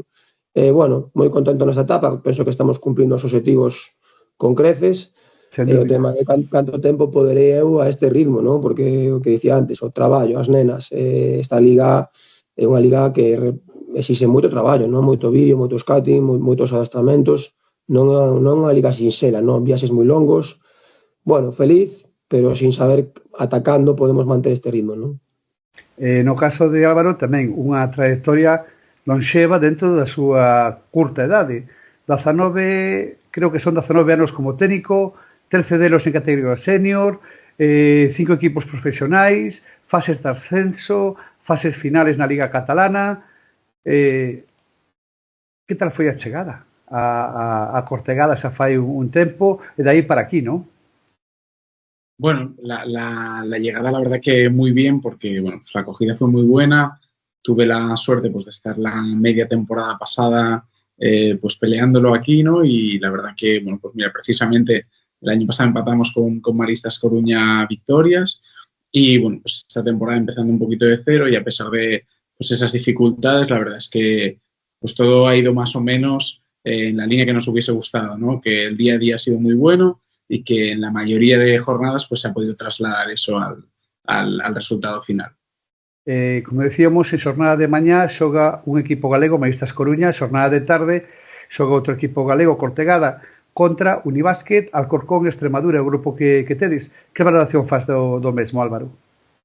Bueno, sin duda a la fase final solo llegan los 8 mejores y, bueno, pues evidentemente el grupo es duro, cualquiera de los dos es duro. Vamos contra el que ha sido en temporada regular el mejor equipo, que es Bosonit, y cerraremos con ellas el sábado la fase de grupos. Y sí que es verdad que empezamos con Miralvalle, pues que ya es un viejo conocido, ¿no?, de la fase de ascenso, un equipo que en los últimos años pues viene haciéndolo bien, viene manteniendo cierta parte de su núcleo y incorporando gente que está muy bien. Y luego Alcorcón, que un poco, pues como decía Fer antes de Claret, pues es un equipo que juega pues muy libre, muy rápido, muchos tiros, mucho rebote, y eso nos va a exigir mucho, sabiendo pues eso, que nosotros tenemos esa plantilla corta, que evidentemente pues hay que gestionar los esfuerzos y que vamos a ver pues hasta dónde nos da la gasolina, pero bueno, la ilusión es máxima desde hoy hasta el día final. A gasolina será para chegar a Liga Challenge, ¿no? Objetivo máximo en este momento. Bueno, nuestro objetivo es ahora, una vez estamos en la fase que bueno, pues se dio en la última jornada, es crecer dentro de la fase, aprender, excepto 3 jugadoras, nadie nunca ha jugado la fase de ascenso, incluido el entrenador, y entonces pues hay que aprender dentro de eso, hay que mejorar durante estos días y dando pasos hacia adelante, que luego nos salen victorias será perfecto, y si no, pues seguro que aprenderemos, porque bueno, al final es un grupo muy joven y en el futuro espero que se vuelvan a encontrar en esta situación. Quedou moi ben o que falaches, pero prioritario o ascenso, sí ou non? No, sin duda no. Es decir, la prioridad es ser un equipo competitivo, y si llegamos al domingo, pues evidentemente iremos a por el ascenso. Pero eso está muy lejos, estamos entre los 8 mejores. Fer, se moja pouco, se moja moi pouco. Bueno, no, ten razón.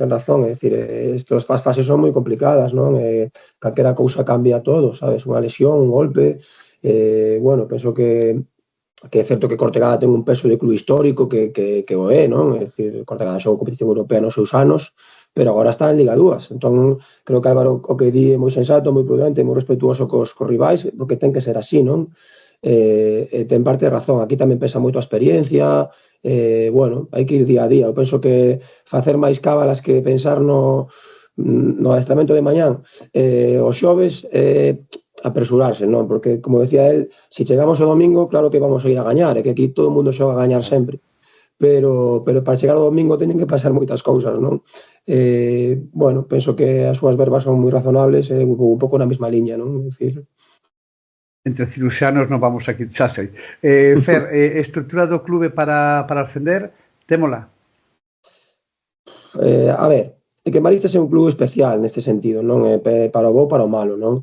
Maristas é tal cual un clube de patio de colexio, non? É dicir, nós temos moita xente voluntaria que nos axuda, que eso está fenomenal, non? Outro día fomos a Cortegada e o noso banquillo era longuísimo, non? Xente que ven a adestrar de nacional, de junior, un rapaz que fai de fisio de maneira voluntaria, a delegada, pero, por exemplo, nós non temos ningún adestrador ou ninguna xogadora que só se poda dedicar ao baloncesto. Eso non vai a cambiar. É dicir, nós non podemos acceder a ninguna xogadora que só este aquí para xogar baloncesto. Todo o mundo en Maristas ten que facer vinculación co colexio, adestrando canteira ou traballando no propio cole, non? Ou en Jesutinas, que tamén temos vinculación con eles. Entón, nós, cando vamos ao mercado a fichar, porque ahora non temos 12 trapazas a casa, xogamos con isto. Hai xentes que están de acordo, pero hai xentes que non queren, sabes? Que non queren entrar neste... Entón, por eso sempre imos un pouco a xente descoñecida, xente que ven rebotada de challenge nos últimos anos, porque non xogaba, rookies, e xente da zona, non? En challenge poderemos acceder a outro tipo de mercado? Penso que non, é dicir, penso que o condicionante en Maristas é así. Ahora, sí que penso que Maristas é un club que sempre o que conseguiu de maneira deportiva o pelexou. Entón, que podemos atopar se conseguimos ascender? Pois igual sair os mismos, sabes? Ata onde cheguemos, porque a filosofía do clube é isa, non? É que por abaixo xogadoras de canteira queran estar, non? Hai unha rapaza de canteira moi importante para nós, que Lucía Galán, que non pudo estar por tema de estudios e tal, e xa falou con nós porque quere volver, non? Ese é o espírito de Maristas, non? Que a xente de aquí quera seguir loitando con esos condicionantes, non? Que o cole axúdanos moito, danos moitas cousas, porque aparte, bueno, penso que para unha xogadora xoven, aparte de xogar, facer currículum e traballar nun cole, penso que é positivo, Pero bueno, aquí non existe o baloncesto profesional, nin ten pinta que vaya a cambiar, nin por parte do adestrador, nin por parte das xogadoras, non? E penso que en ese sentido somos un club diferente, nin mellor nin peor, diferente. Falaba Álvaro fai 2 semanas neste mesmo programa en o noso básquet Carlos Cortés de que había 2 zonas en Galicia onde o baloncesto vivíase dun modo moi especial. Unha era Lugo e outra Vilagarcía de Arousa. Vilagarcía al final se respira historia, ¿no? Es un club pues que estuvo en competición europea, ¿no? Donde bueno, pues aquí entrenó gente como Tito Díaz, que bueno, pues estuvieron en la máxima categoría y al final eso sí que es cierto que bueno, pues forma parte del pasado. La realidad actual del club es que estamos en Liga Femenina 2 y bueno, Fer hablaba antes de tener gente voluntaria, de poder tener gente de cantera y realmente dan envidia en ese sentido, ¿no? Su banquillo tienen muchísima gente para bueno, pues que les echen esa mano y nosotros sí que tenemos otra realidad, ¿no? Pues tenemos la fortuna de que podamos tener un preparador físico 100% con nosotros y un entrenador 100% con el equipo, pero más allá no tenemos más estructura en eso, ¿no? Y entonces, bueno, pues sí que intentamos ser competitivas y lo que tú hablabas de que se vive diferente en Lugo y en Vilagarcía, pues bueno, creo que Vilagarcía es un sitio especial, sin duda, para vivir baloncesto y que es un sitio muy cómodo para arropar a las jugadoras y pues para hacer un proyecto bonito aquí. Non quería rematar sin que as últimas verbas tanto de Fer como de Álvaro foran dirixidas ás 2 aficións, os iairos, e tamén o que se pode esperar o público indo visitando Vilagarcía de Arousa. A palabra, Fer. Vale. Nada, bueno, eu penso que é unha xornada para disfrutar. Nos últimos 3 anos temos o pabellón cheo moitas ocasións, moito rapaz de novo da casa, moita xente de canteira, moita xente que está enganchada ao básquet feminino na Coruña, que é un paso moi grande. Coruña nunca tivo eses referentes dende fai anos a autopistas. E bueno, esperamos que viaxe a xente, excepto que sendo de mañá, veremos a ver que pasa cos coles. Bueno, esperamos que moita xente. Evidentemente, pois o mesmo pola parte da xente de Vilagarcía, non? Como tú ya xogamos ali, tratáronos fenomenal, sempre nos tratan fenomenal en Vilagarcía. Para min é un club irmán, o respeto por Álvaro é total, polas xogadoras de Vilagarcía tamén, é dicir, hai xente especial para min ali, como Gara, que ativen na Coruña, como Blanca, que tamén estivo aquí. Bueno, allá disfruten moito as asociacións, evidentemente a min, despois de que ascenda Maristas, ese é o equipo que mellor xoga na fase, que mellor o fai, pois eu quero que sexa Cortegada, non? É dicir, o mellor do baloncesto galego, o mellor para eles. Eso non quita que nós fomos outro día a xogar a Vilagarcía e fomos a gañar, porque ese é o noso deber e a nosa responsabilidade co baloncesto, non? Pero o cariño e a simpatía, a afección, pois aí está, claro. Bueno, sin duda, empezando por la ciudad, pues es una ciudad cómoda, con playa, que se come fantásticamente bien, como creo que en toda Galicia. Y luego creo que esta fase final, bueno, pues es algo que hace años no pasaba, que es histórico, 2 equipos gallegos en ella, y creo que tiene que ser una fiesta del baloncesto galego, ¿no? Una fiesta donde se fale galego, que bueno, ojalá pronto pueda dar yo la entrevista en galego, pero sí que es cierto que al final, bueno, pues lo que se pueden esperar es eso, equipos que van a competir con sus mejores armas, que van a hacer bueno, pues su mejor baloncesto y que a nosotros nos gustaría que fuese eso, no solo una fiesta de ciudad, sino una fiesta de Galicia, que todo el mundo pueda venir a ver baloncesto y a vivirlo, y ojalá a los equipos gallegos, tanto a Maristas como a Cortegada, pues le vaya lo mejor posible en esa fase. Pues como he dicho anteriormente, Tito Díaz, moita sorte aos 2 equipos galegos, parte de todo o noso básquet, toda a xente de Galicia que ama e lle gusta o baloncesto galego. Moita sorte, Fer, moita sorte, Álvaro. A ver se para a semana temos boas noticias. Que vaya todo moi ben. Vaya, moitas gracias. Moitas grazas. Nada, continuamos agora con Dani Jan, que ten moito que contar da fase final xogada en Huelva do Campeonato de España Junior, onde foi un dos protagonistas no tema arbitral.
continuamos falando da Liga Femenina 2, esa fase final que comeza pasado mañá xoves.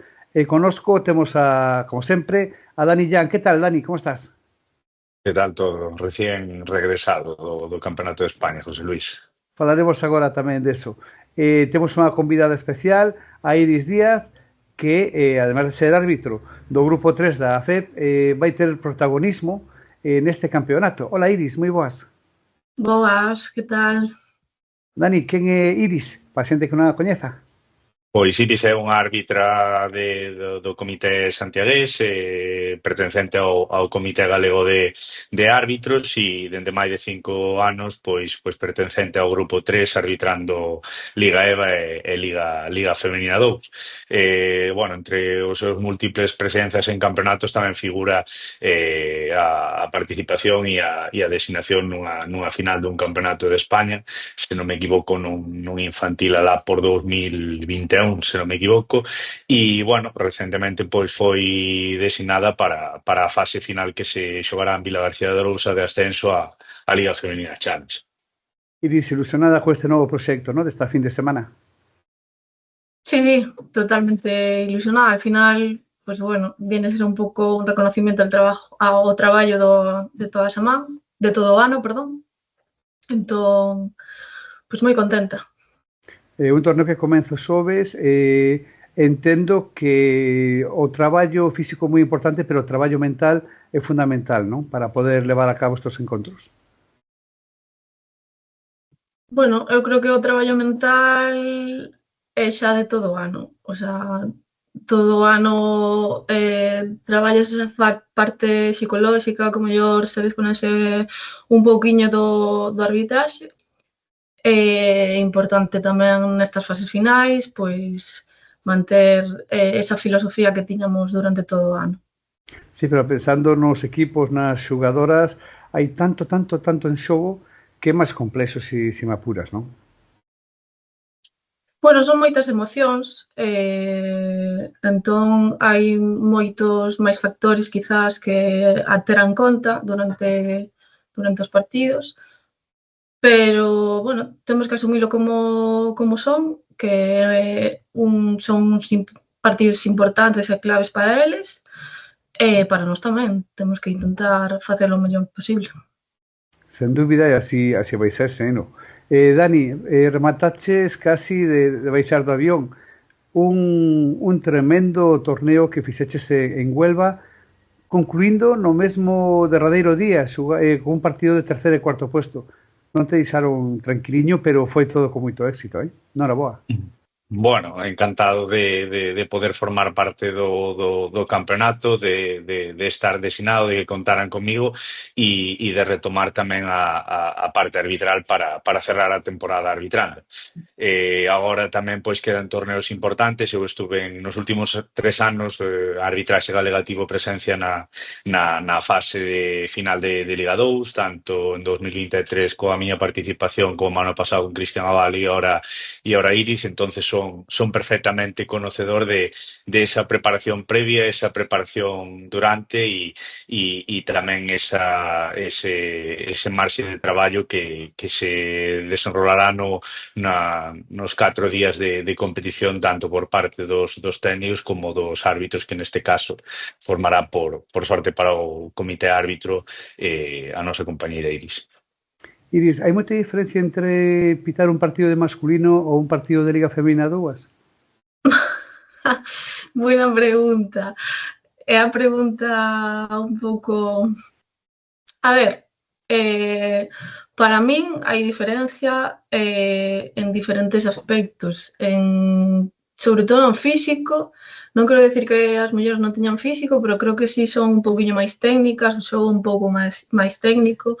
Os contactos tamén vense desde a punto de vista de arbitraxe, vense de outra maneira.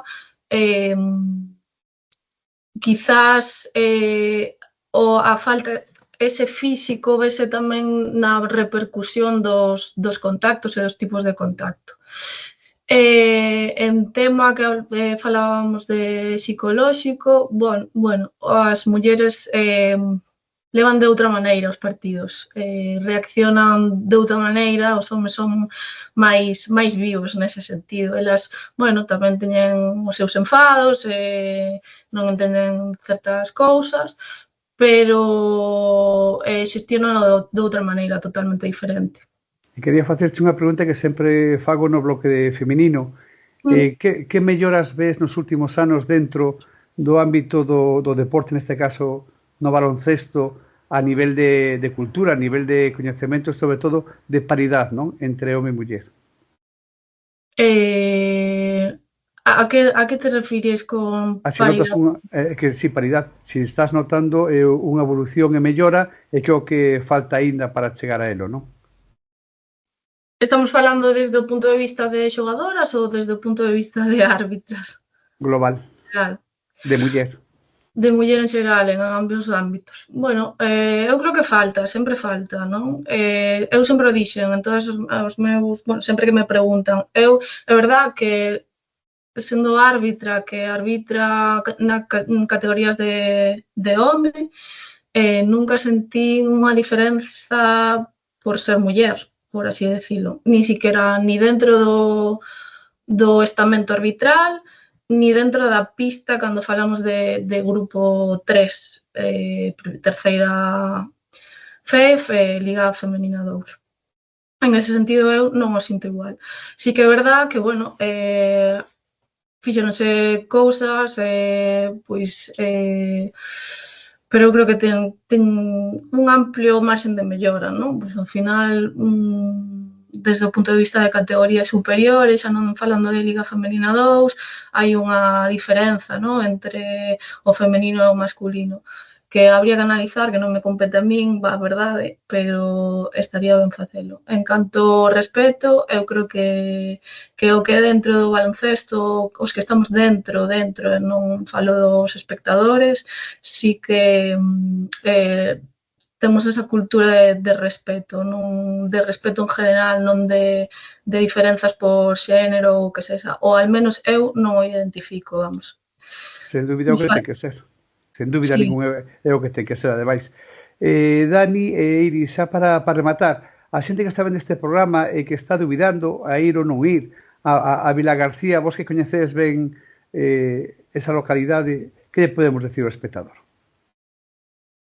Hombre, que se anime porque en Vilagarcía vívese moito baloncesto, xa teño moitos torneos onde a afluencia é amplia, é unha vila de baloncesto e eu creo que nestes momentos cunha fase, outro ambiente, moita competitividade, as chicas seguro que van facelo xeñal, todas as que participen, entonces, bueno, eu creo que van a disfrutar.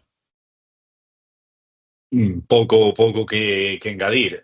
Ao final é un torneo de repercusión nacional, importante e con moitísimo prestixio, e donde todos os equipos, todos os proxectos que participan se deixan o traballo de toda a temporada para poder subir un escalón máis no baloncesto feminino. O que di Iris, unha localidade con moitísima tradición baloncestística, con moita veteranía nisto e bueno, eu creo que é un escaparate perfecto para que nós, por cercanía aos galegos, podamos disfrutar de 4 días de baloncesto espectaculares.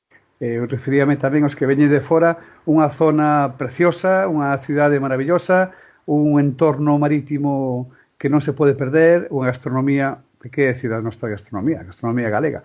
Así que ten que ser isto unha festa ao baloncesto, como decía. Como dixo, fai pouquiño Carlos Cortés neste mesmo programa, xunto a Lugo a zona con un baloncesto máis espectacular, non? Levase o baloncesto de outro xeito, as dúas zonas máis importantes de Galicia nese seino. Pois, Dani e Iris, moita sorte e que siga todo indo moi ben. Iris, que o torneo vaya de 10, que seguro que non temos ninguna dúbida ao respecto. Moitas gracias. Moitísimas gracias pola invitación, José. Un abrazo. Como sempre, unha aperta grande e rematamos o programa de hoxe, o programa 29. Moitas sorpresas para o programa 30 que iremos estes días anunciando nas redes sociais. Unha aperta moi boa noite para todos.